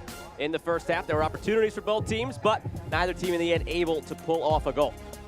No, and honestly, what you've seen in previous matches from both of these squads has really matriculated into their performances here tonight. Now, I would say that Miami FC have been better in terms overall against their opponent, but at the same point in time, you know, they're still struggling when they start to transition the other direction. Birmingham Legion, Junior Fleming's getting involved inside of 10 minutes, and I really think that they're lacking the presence on the exterior. Ryan James and Johnny Dean. Johnny Dean, with about 15 minutes ago, became very interested in this game on that right flank. And as that happened, it opened up more on the inside. Bruno Lapa could float a little bit more. Junior Fleming started to get going. But as they open themselves up, that also exposes them to more movement from Miami FC. This is that ebb and flow that is going to happen within a match where you have to find the best way to be efficient on one side of the ball, but still make sure you're covered on the other, right? Most of the chances that we saw from Miami FC were from distance. It's going to take something special to beat the likes of Matt Van Oekel from in and around the top of the 18. You want that ball inside 8-yard box, something like that. This was one of the most impressive movements I've seen out of Lamar Walker this season. Not a great ball played back across. Watch him pirouette this back over his left shoulder after De Silva plays it to him. Tries to turn around Famuel Kavita, but this is the good point. Great recovery by Kavita. You've still got coverage on the inside by Haribo, and Ryan James bringing up the rear to help out defensively. Miami had the 8 shots, 4 on target, 4 and 2 for Birmingham. And the yellow cards, something to highlight there. Still zeros in the red card column. We came close. Something to keep an eye on as we get into this second half if cooler heads prevail. As down the stretch of that first half, there was a little extra pushing and shoving whenever there was a foul. There were guys standing over free kicks, some chatting going back and forth. Curious to see how that all unfolds into half number 2. Captain Speedy Williams has had his name called a lot tonight, manning the middle for Miami. See if he can create something that gives this squad the goal they need to go up and get the 3 points. Underway in half number 2. Birmingham came in during a good run of form. They had a 4-game win streak snapped by Louisville, and they went out and took a lead against Austin in a game that was abandoned. So they have been scorching hot. But even so, while they've been picking up all these points, goal scoring has not been their strong suit. Just 9 so far this season. On the flip side, Miami started strong, and since their hot start, they're just 1-3-1 in their last 5. Looking to get back on track, and they had a lot of opportunities, the better of the play in that first half. Just couldn't capitalize on it. Second ball, top of the box. De Silva takes it. The volley is blocked.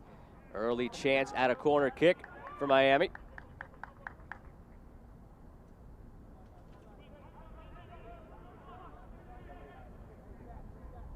This is actually their first corner of the match in that first half. 6 for Birmingham, none for Miami FC.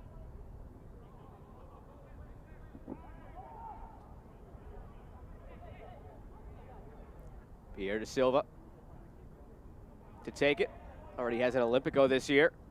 This one not going to go in on its own, and Cronali heads it away. Ballard. That one, a lot of rows up. That thing just hit on 95. Actually down in this area at 75, but still.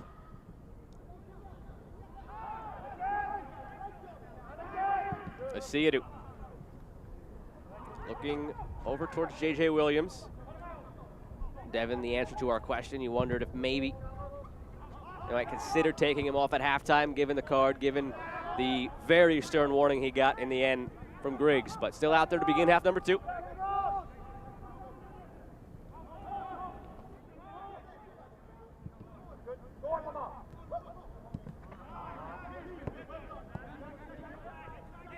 Dean with space. Williams checking in the middle.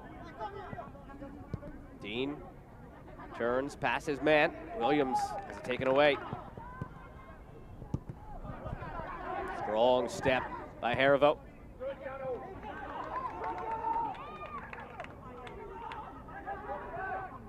Brett was down injured at the end of the first half, but back out there now. He was holding his left shoulder when he went down that time. Now holding his face after that last challenge.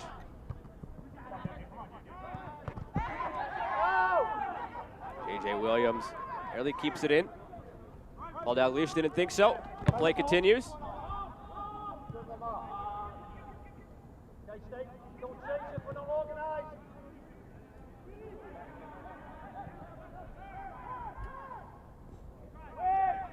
Flemings all the way across, over the top for Williams.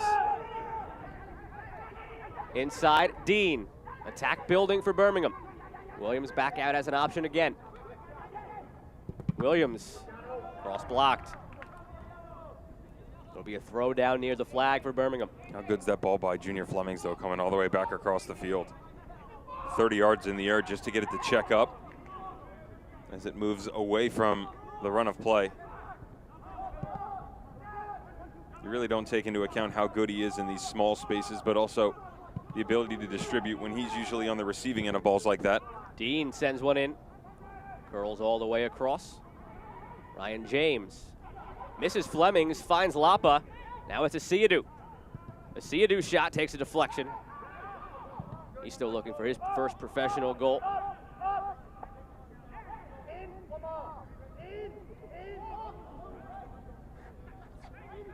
Four minutes into it, and it's been a lot of Birmingham on the ball. Arivo. Out to James.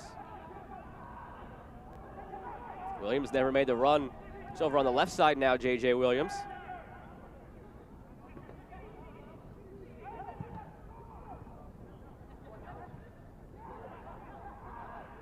Brett gives chase.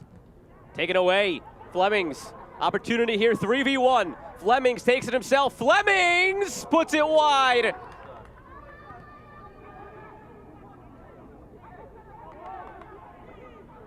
Very rarely do you see Junior Flemings make a poor decision, and this was the wrong one. He should have come square to the inside.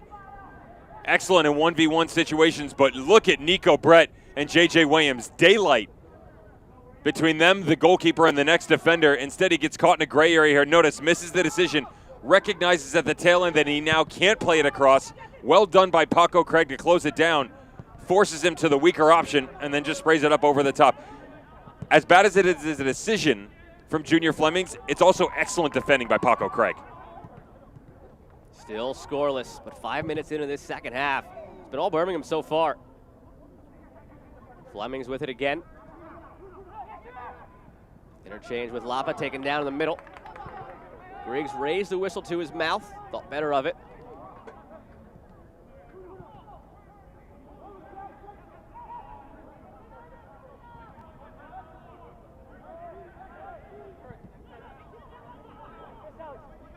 Cronali. Williams. Tight quarters there for Fleming as he's pushed off the ball. Akinyoti. Francois. De Silva joins the attack. Kavita out to greet him. De Silva on his left foot, nearly sneaks it in the near post.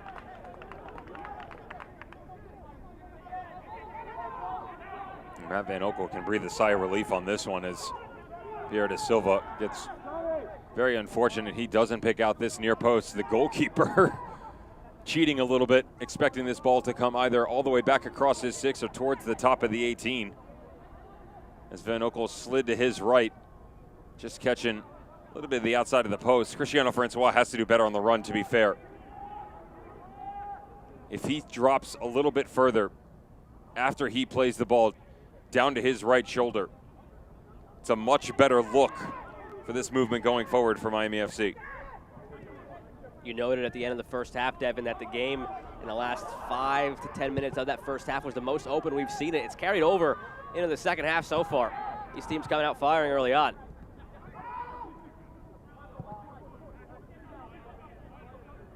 Back for Cronali and all the way to Van Oekel.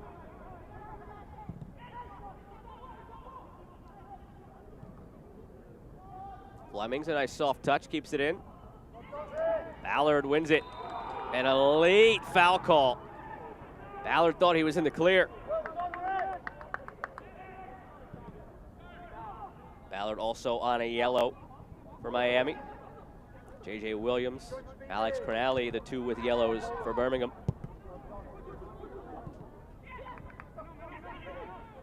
Williams.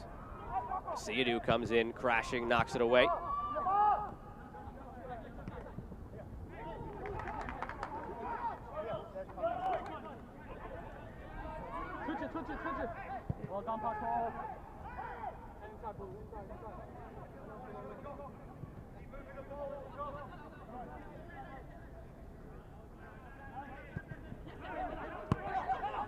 Luba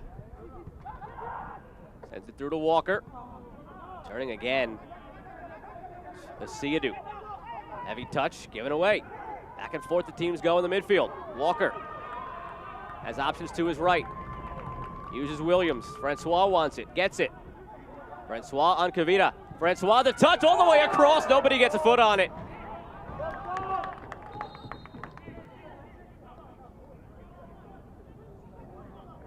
He's right there, Cristiano Francois. This is the pace that we've come to know and love out of Cheetah over the past couple of seasons.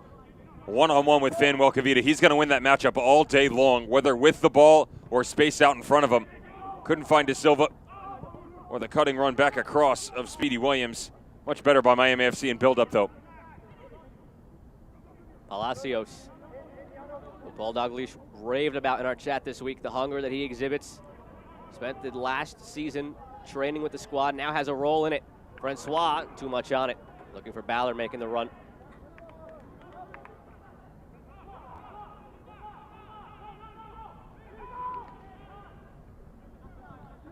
Ballard and Luba as the opposite backs on the outsides for Miami. Join the attack a lot, exploiting that space in behind of Birmingham. Nothing to show for it so far. Pressure now on Van Oekel to get it away.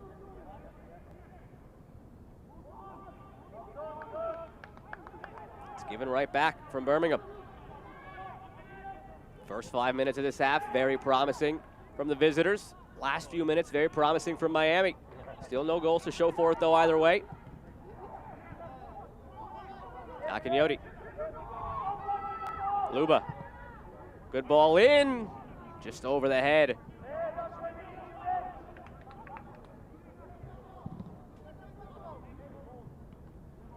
Akinyoti, a heavy touch. Chapman Page there to clean up the mess.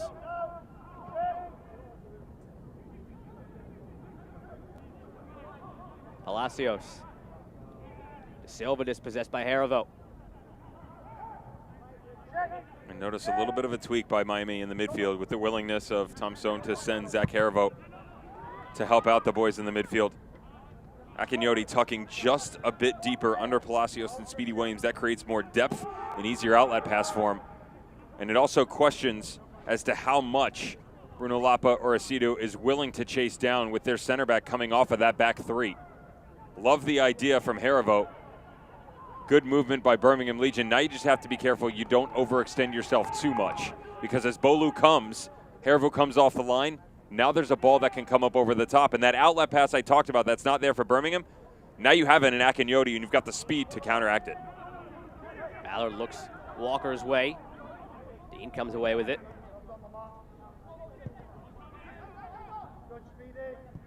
Cornally back again to Van Oekel. This top line of Miami has kept Birmingham in their own half the last couple of minutes. Now they get across. Lapa, space, finds Brett.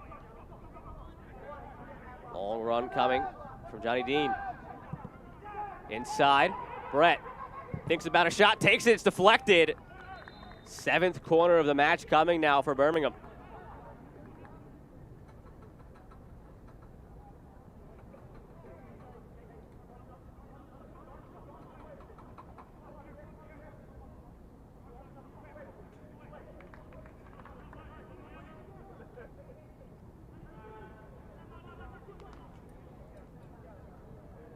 A lot of big targets forward for Birmingham. None bigger than Cornally at 6'5".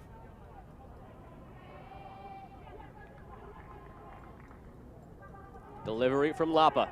Floats it towards Cornally. It's the foot instead of the head from Cornally in the box. Still holding up the play. Finds Flemings for the shot across. Sparrow on it. They can go quick here in transition. There was a lot of pace on the other side. Love the ability by Birmingham Legion to recycle here. Cornally. Notice he's got the little check back over the shoulder. Says, yep, Junior Fleming's right there. Why not play it into him, let him go to work.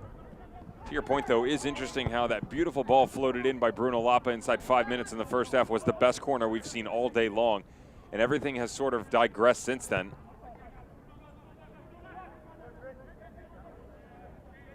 That's not a knock on Bruno Lapa. That's just towards the execution and, more importantly, the imagination or lack thereof by Birmingham Legion from their set-piece opportunities.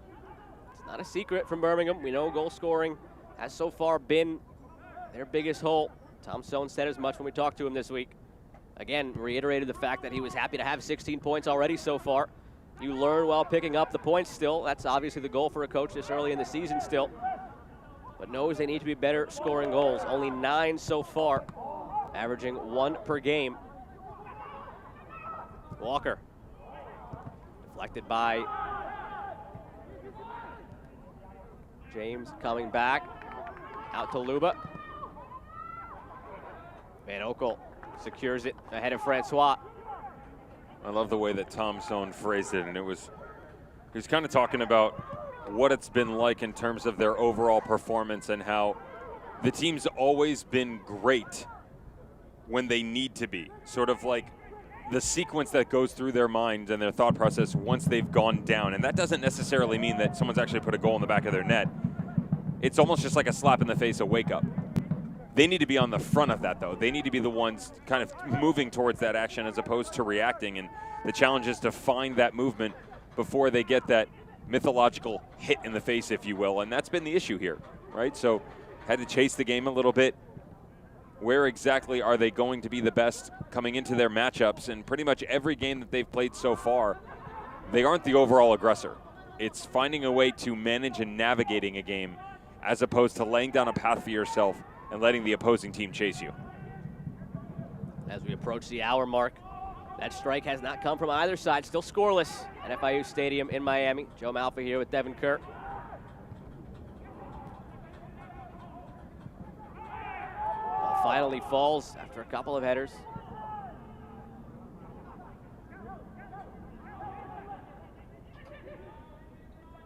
Ballard finds Francois. Those two have linked up a couple of times down that right flank. Francois helped create one of the better opportunities so far. A couple of subs now coming from Miami.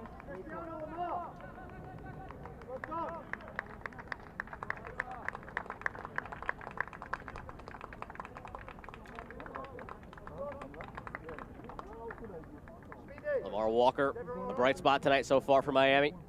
He is checking out. Billy Forbes.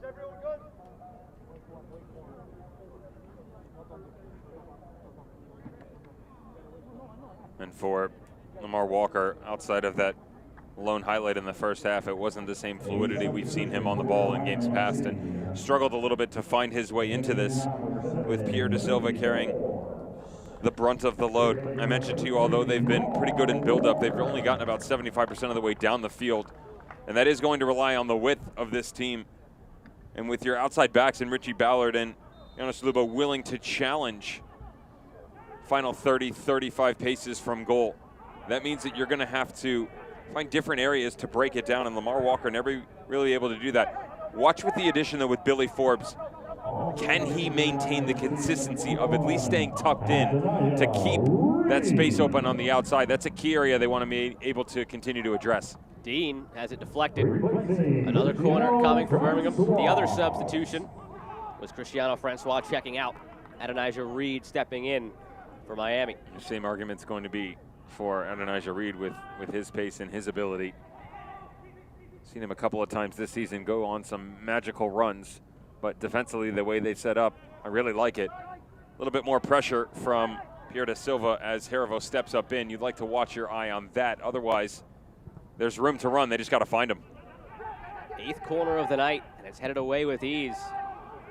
Asidu a chance to get a secondary ball in. It's blocked as well.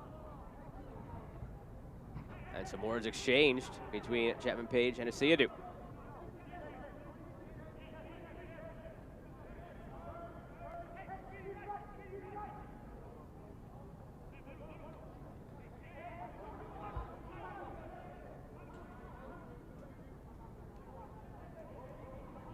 Ryan James into Williams. The turn from J.J. Williams in front, bouncing around. Still there for Lapa. Knocked out. The shot comes in, deflected. What a turn from J.J. Williams at the end line.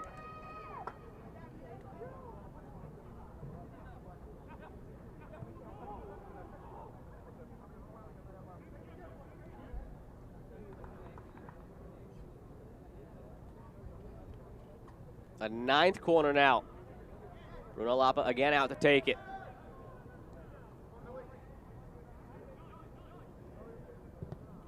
Delivery on this one towards the penalty spot. It's alive. It's swatted away by Sparrow. And the flag was up anyway on Nico Brett. That was some kind of spin by the Wildcat and J.J. Williams down on the byline. Long ball being thrown in. Excellent recognition by the target player to spin back inside.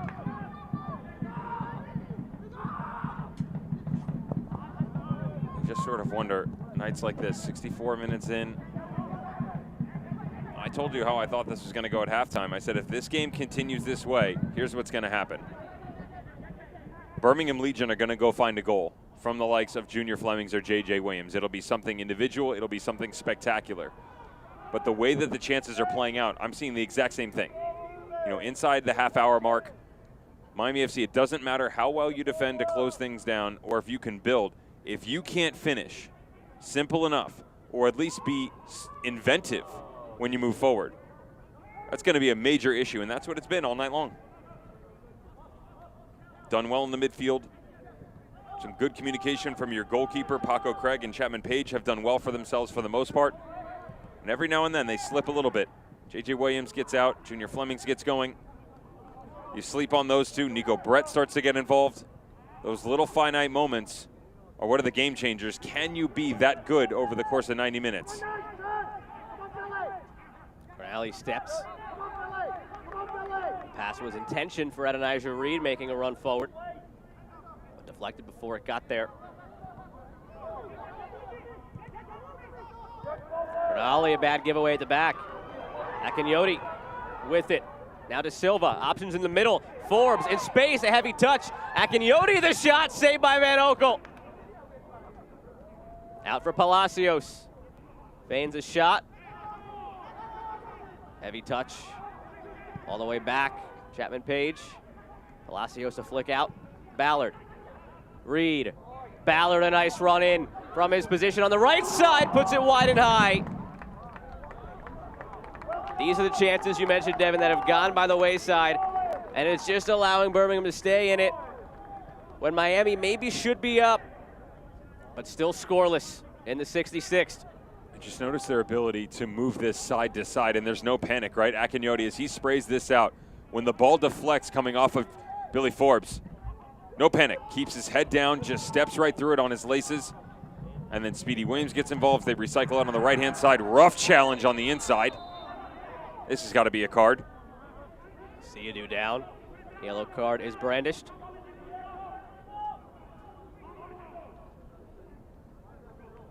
Oh, Richie Ballard on the second chance opportunity on that far side is going to rue the day. Instant replay was created for him to take a look at this. Lovely build-up by Miami FC.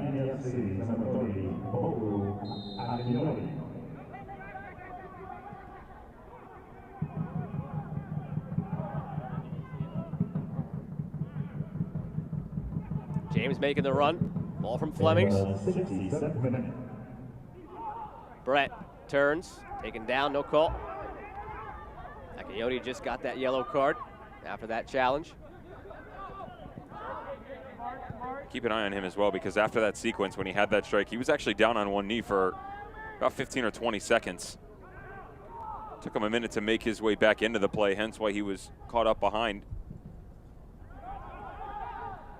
Erivo calmly chests it down.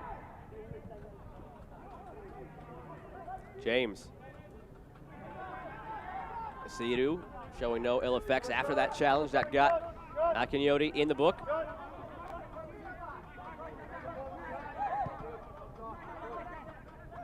Back for Crognali. Erivo.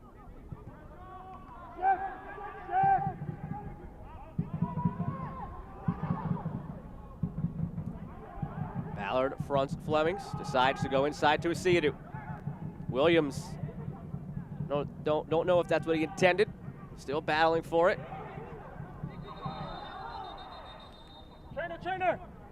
Trainer immediately waved on for Palacios. Well, this is a head-to-head coming across the middle, right in front of our head referee, John Griggs. There's the gray area, almost like no one was willing to step into it. Junior Palacios, Akinyoti, and Speedy Williams very active all night long, and as he slides out here, Junior Flemings on the far side was asking for a bit more support. He finally gets it with J.J. Williams and Nico Brett. The aforementioned J.J. Williams getting stuck in here. No real malintent on the play, to be fair. It's part of the game sometimes. Bulldog Leash might not see it that way after Williams was able to escape the first half without a second yellow. And on the replay, you could see whether it was intentional or not, the elbow from Williams catching Palacios in the face. Well, you and I were talking about that at halftime. Honest question to you.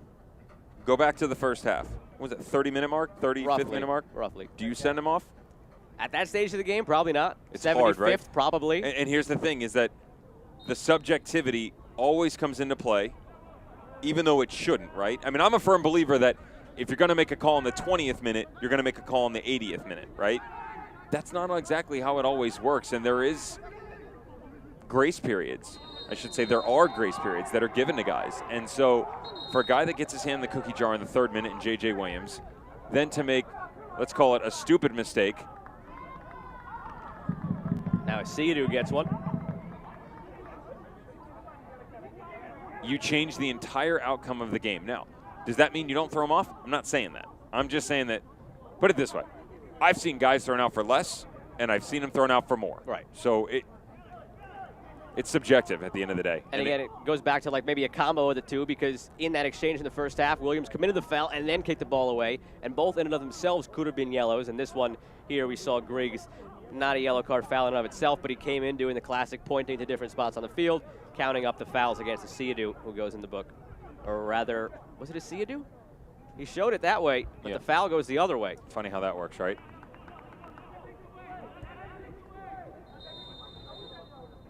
Yellow card goes to Asiadu. Free kick goes for Birmingham. That one you can explain to me after the game. If I had the answer, I probably would have given it to you already. Yeah. Fair enough. Probably wouldn't be sitting here, right? Yeah. Fleming is east to west. This is the ball all the way across. On the road, can't watch the match, turn on Sirius XM FC, North America's only 24/7 source of soccer radio, featuring Ray Hudson, Tony Miola, Rodney Marsh, and the brand new USL All Access, featuring Mike Watts and Devin Kerr every Tuesday, 7 p.m. Eastern. Fans of the USL can now listen to the best matches of the week, along with action from MLS, Premier League, UEFA Champions League, and more. Sirius XM FC channel 157 on your Sirius XM radio and the Sirius XM app.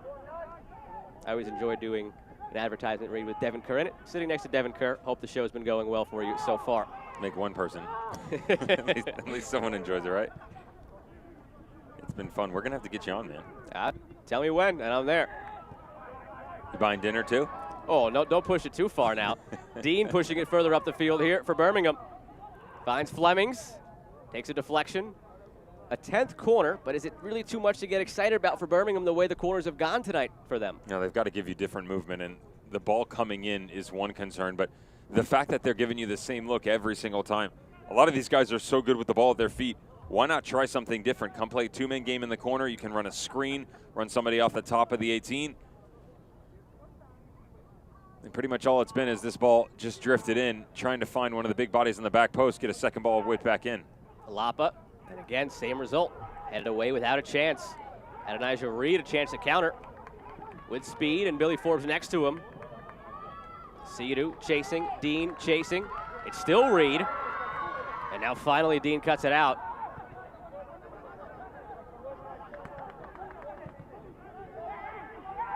Miami preparing what will be their 3rd sub of the match. Ariel Martinez poised to check in.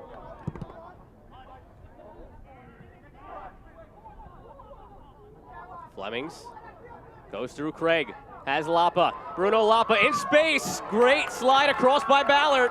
Shouts for handball as it popped up in the end. Ballard shot out of a cannon from that far side. Don't know where he came from in the picture. De Silva in for Williams. Now the other way, Forbes. From one end to the other. Billy Forbes has it blocked.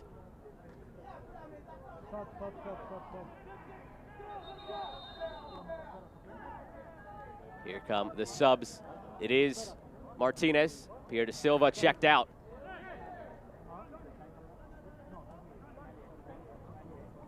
Not a bad shift for Pierre De Silva and the management of Ariel Martinez, and his ability to get through full matches at 35 years of age is why you're seeing him come off the bench tonight. But how about this tackle coming all the way back across? Paco Craig gets in trouble, then Callan Chapman-Page.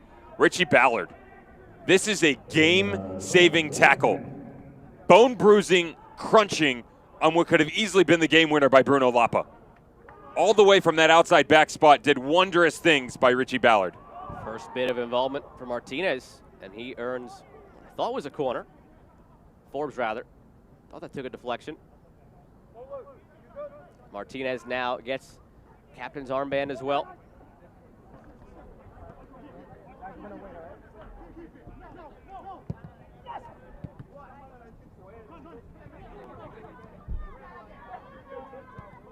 Dean inside Lapa. It's a quarter hour to go. Chances have come and gone for both of these squads.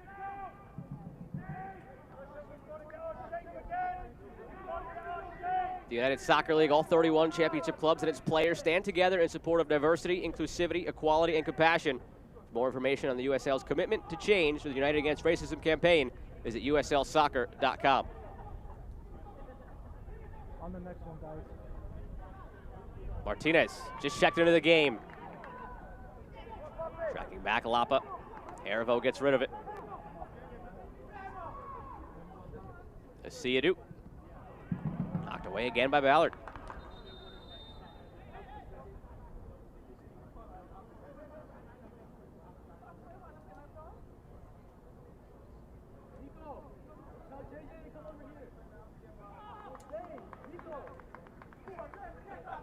Substitutions coming for Birmingham. Mikey Lopez in, Alex Cronelli out.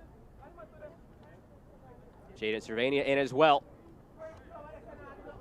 Junior Fleming's name up on the board, or number up on the board rather.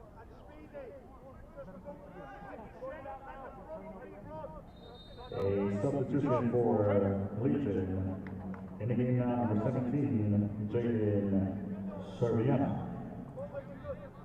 Replacing number 77, Junior Fleming. Fleming's had opportunities tonight for Birmingham. Unable to cash in. Still scoreless. Quarter hour to go. Just got to go back one more time for the poetic justice. Richie Ballard, watch this tackle. Time to perfection. Left foot out in front, right trailing leg, studs aren't up, no scissor motion. Almost impossible to get right in that situation, and yet Richie Ballard, Pulitzer Prize winning material right there.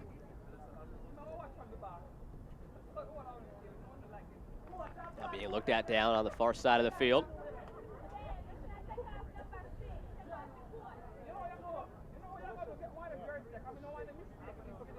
Miami has utilized 3 subs already.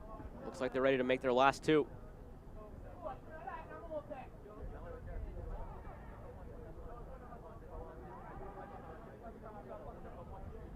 Ballard helped back to his feet. You want to do the sub right now?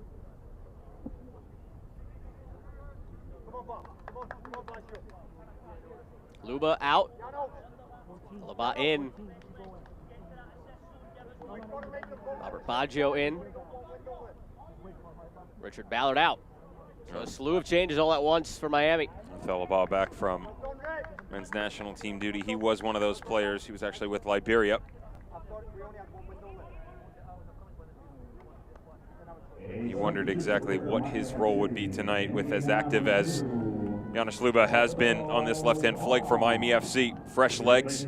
Game starts to turn up, especially with J.J. Williams starting to feed himself into this attack as a viable option inside 15 minutes to go. What sort of role can Robert Baggio play with the departure of Richie Ballard? But to be fair, didn't exactly provide them a lot of options moving forward, but defensively did his job. Robert Baggio for number 11, Rich Ballard.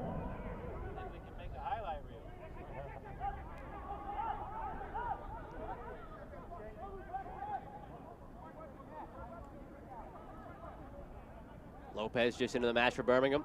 Now Miami has subbed out all three of the guys on their top line and both of their outside backs. Their five are done. Martinez in space. Couple of step overs. Cuts it back. Selling out to defend that one, Harivo. Don't know if it was for the foul or for maybe handling the ball there. And that's what the signal is from Griggs. A handball. Top of the box. Great spot for a free kick for Miami and a yellow card for Harivo. They're changing the shape here as well with the departure of Cronali. Harivo slides alongside of Fanuel Cavita, and it was almost like a parting of the seas just in front of him. Caught in no man's land, didn't know if he should stay or go. Comes up into Ariel Martinez. Watch him come off the back line and then in behind him. Great little cut by Ariel Martinez, and then reaches back across his body.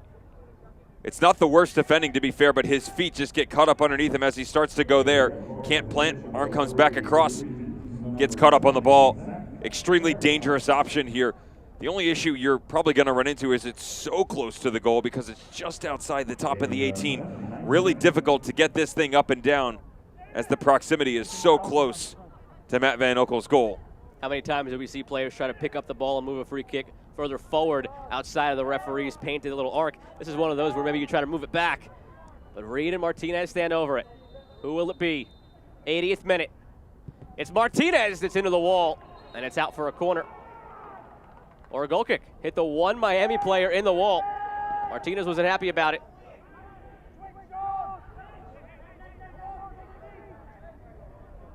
This is going to take a wider look moving forward as well. Ryan James comes back on the left, and Jaden Cervania, J.J. Williams will push themselves out.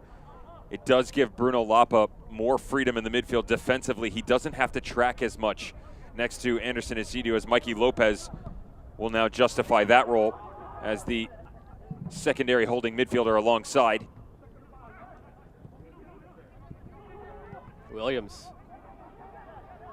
Out for Baggio. All the way back. Sparrow.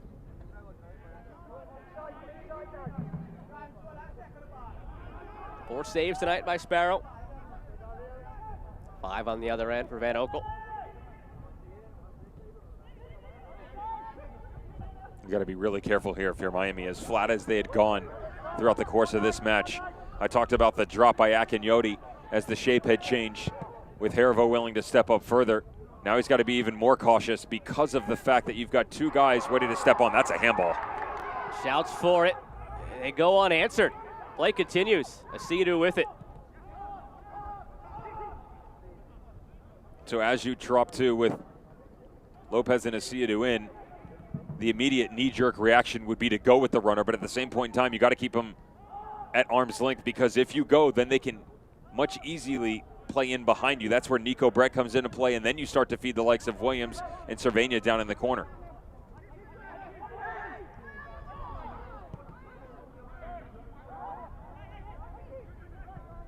Lopez, James, Cervania working against Palacios.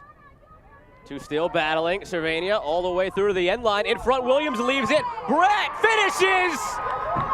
Lucky number 7 for Nico Brett. He got it against Austin. It was wiped off the board. This one will stay on the board, and Birmingham has that 1-0 lead late.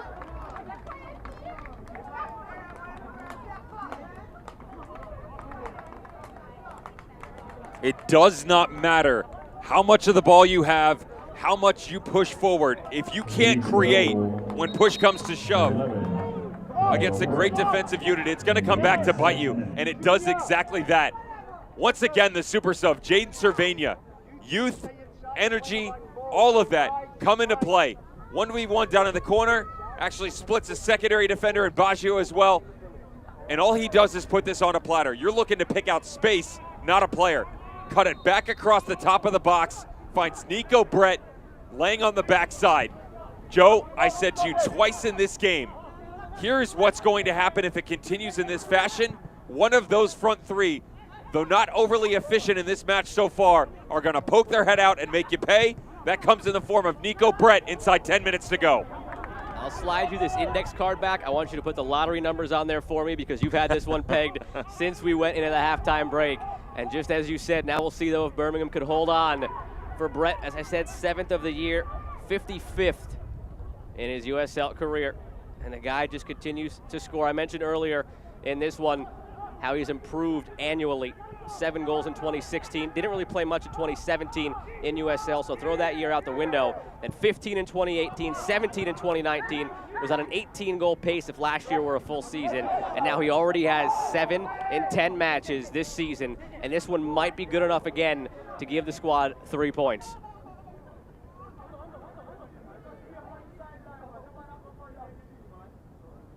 Just one quick thing to note. I'm not knocking the shape of Birmingham Legion by any means. However, the strongest attributes you have for your players that were on the field and that are on the field, it took you basically 80 minutes to pick that out. J.J. Williams, Junior Flemings, Jaden Cervania, Nico Brett. A lot of pace and the ability to challenge players 1v1. When you make Junior Flemings and J.J. Williams drop down into the midfield to help out, you remove a lot of that. Their hands become tied. Then you start to rely offensively on Ryan James and Johnny Dean to move down in. When you've got great players, you tweak your shape a little bit, and it opens everything back up. Bruno Lapa's evening over. Eli Cranalli's evening just beginning. For the W, the USL recently announced the formation of the USL W League, providing increased equity and opportunity for women looking to pursue careers in soccer, both on and off the pitch. Comprised of clubs from across the Championship, League 1, League 2, and new expansion markets, the W League is set to begin play in 2022 in more than 30 communities across the U.S. Head over to uslwleague.com to learn more.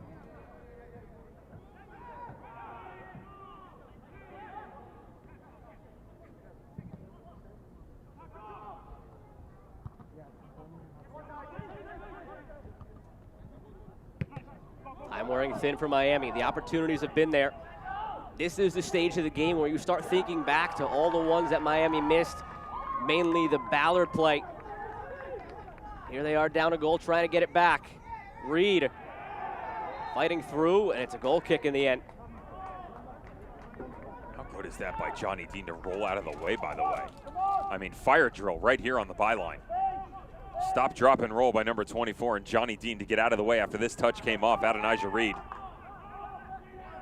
And to your point, now there's 5 minutes to go. Now you have to hit the panic button to chase this game. The entire time that all that space was there to take advantage of, they couldn't.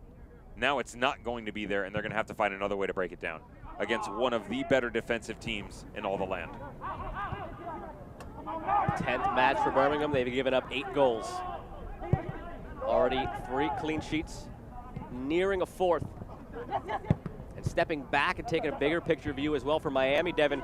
We touched on the urgency Paul Dalglish said they had to play with because they know that this is one of the few times where they pretty much have their full team, and they know when Gold Cup comes around they're going to lose some guys.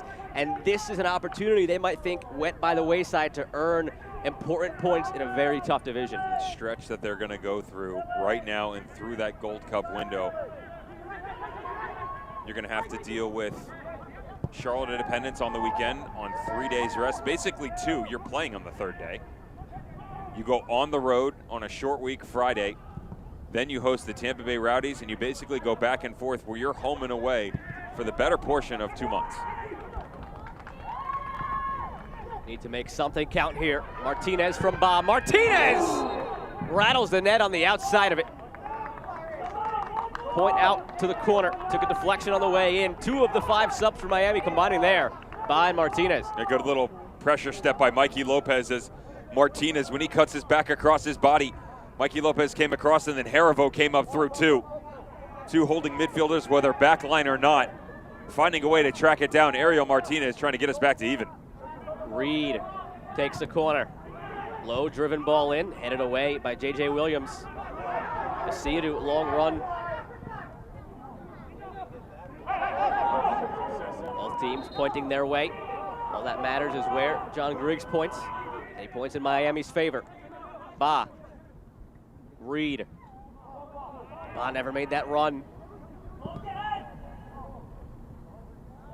That ball spins in. Reed sends it across. You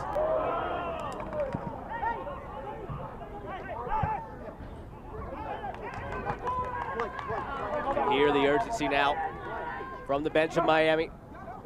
Paul Dalglish acting as ball boy as well, helping to get that one in quickly. Asiadu gives it right back. Paco Craig. Martinez has been impactful ever since he entered, and he's taken down.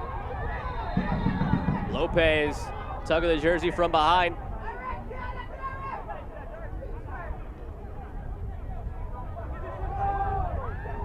He gave it to Martinez as well. Lopez and Martinez both get yellow cards in that exchange. Go ahead, trainer. Lopez down on the ground. A yellow card has been issued by the referee to Miami FC's number 10. The flailing arm of Ariel Martinez. I actually kind of had to do a little bit of a double take here. Watch the left arm right there.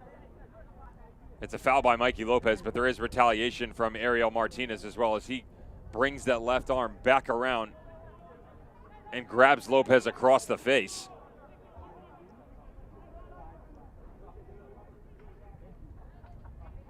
How poetic would it be with all the corners and set pieces that Birmingham Legion have had to give up one inside a minute to go outside of added extra time.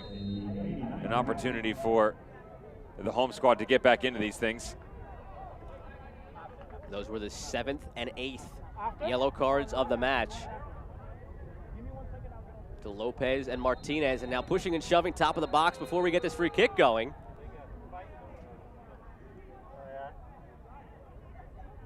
So close to the finish line. This game has had moments where you felt it might combust. Hopefully we don't see it late here. That's Speedy Williams and Jaden Cervania making friends with each other.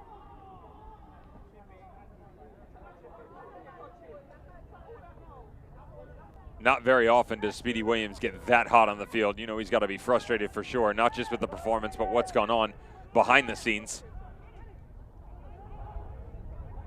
Into the Miami Youth Academy stoppage time as we wait for the free kick. 5 minutes added. Reed delivers. Headed away by Williams. Ba chips it back in.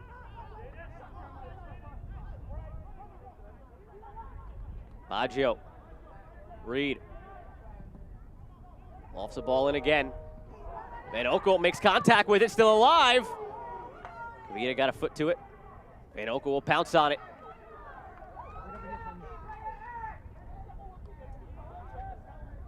Want to join the Miami FC Youth Academy? Visit miamifc.com/academy to register to the only academy in Miami connected to a professional team.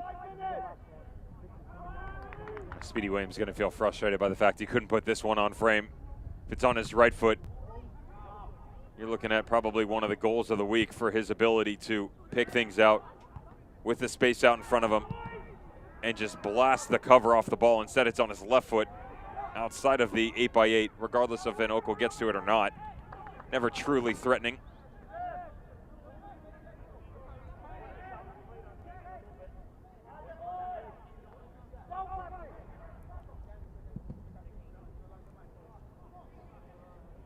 Pass Williams and out for a throw. Miami's got to be quick here. But another sub coming from Birmingham. Daigo Kobayashi in. Anderson Adu checking out. I got you, coach. Wait for him to get across. Asiadu was one of the players on a yellow card for Birmingham. Get the veteran in there. Kobayashi. 21st professional season. Kobayashi.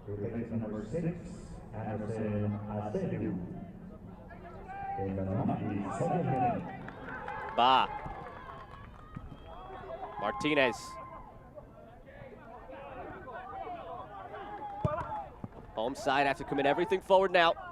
Chasing this one after the goal was scored by Nico Brett in the 82nd minute.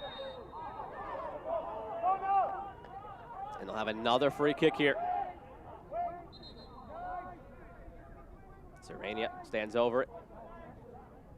Martinez brings it back to the little shape painted on the turf by Griggs.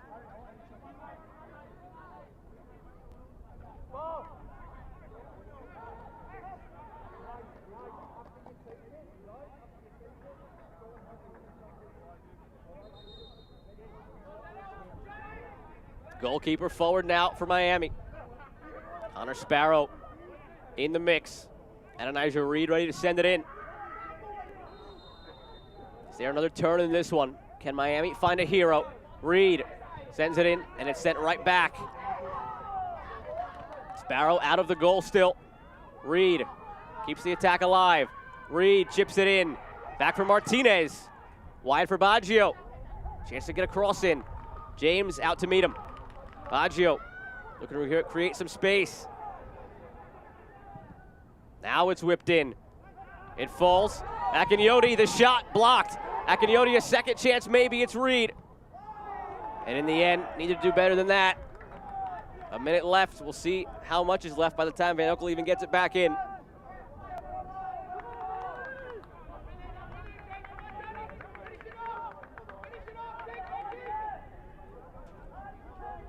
Adonijah Reed's got to do better here. It's really well done by Akinyoti to collect his thoughts. Love the last-minute defending. That's J.J. Williams, folks. Inside the top of the 18, catching the deflection off the outside. Good pressure by Haribo, and as this comes back out, not a lot of composure from young Adonijah Reed.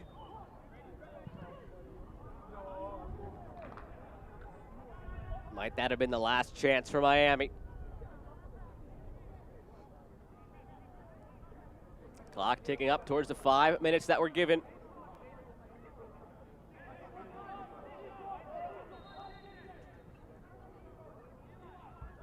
At the liberty now of John Griggs when he blows that final whistle.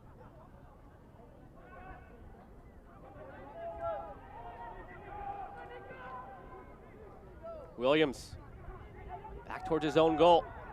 Have to commit this forward. They do. Kept in by Baggio. Had Forbes with him. Baggio stumbling forward, keeps his feet, now taken down cleanly. Williams the other way.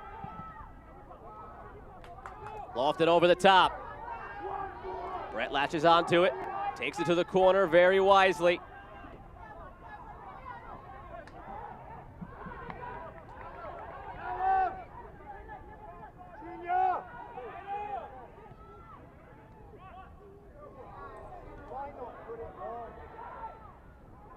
Give it away. Off the goal kick, Williams. An extra minute of extra time has been played. Williams down behind the plate. Baggio takes it. James steps up and takes it back for Birmingham. And that will do it. Birmingham will end the night with 19 points atop the Central Division on the goal from Nico Brett in minute 82.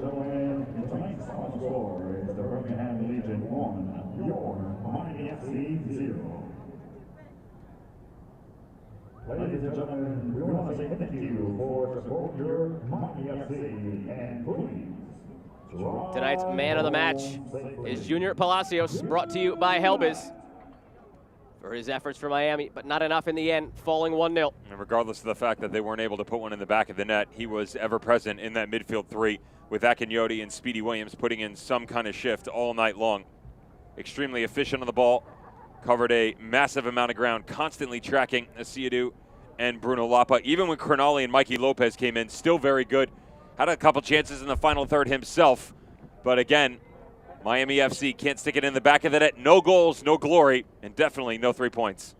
And for Birmingham, they've struggled to score goals this season. They haven't struggled with preventing goals. Now through 10 matches, they've only conceded 8 times. And they win this one 1-0 in Miami. Back in a moment with the final highlights and stats from this one.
Welcome back here.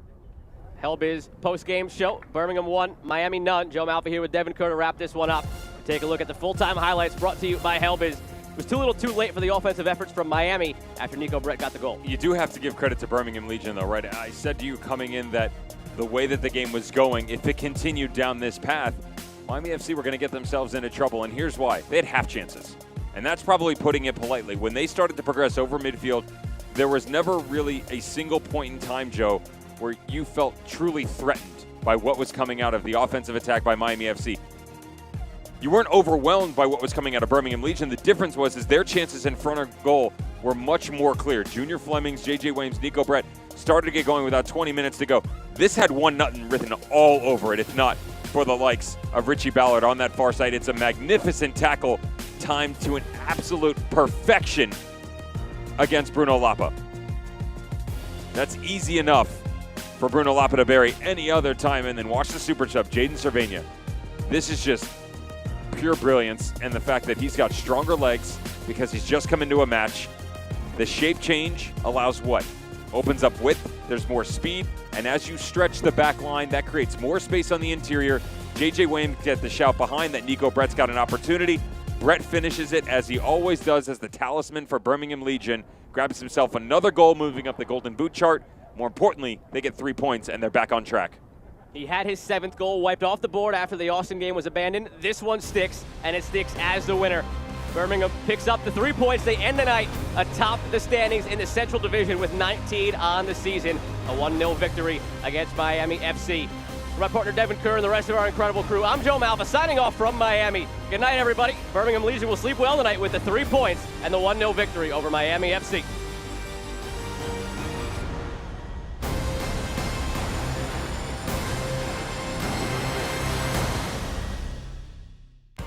This copyrighted telecast of the United Soccer League Championship cannot be retransmitted, rebroadcast, or reproduced without the expressed written consent of the United Soccer League Championship.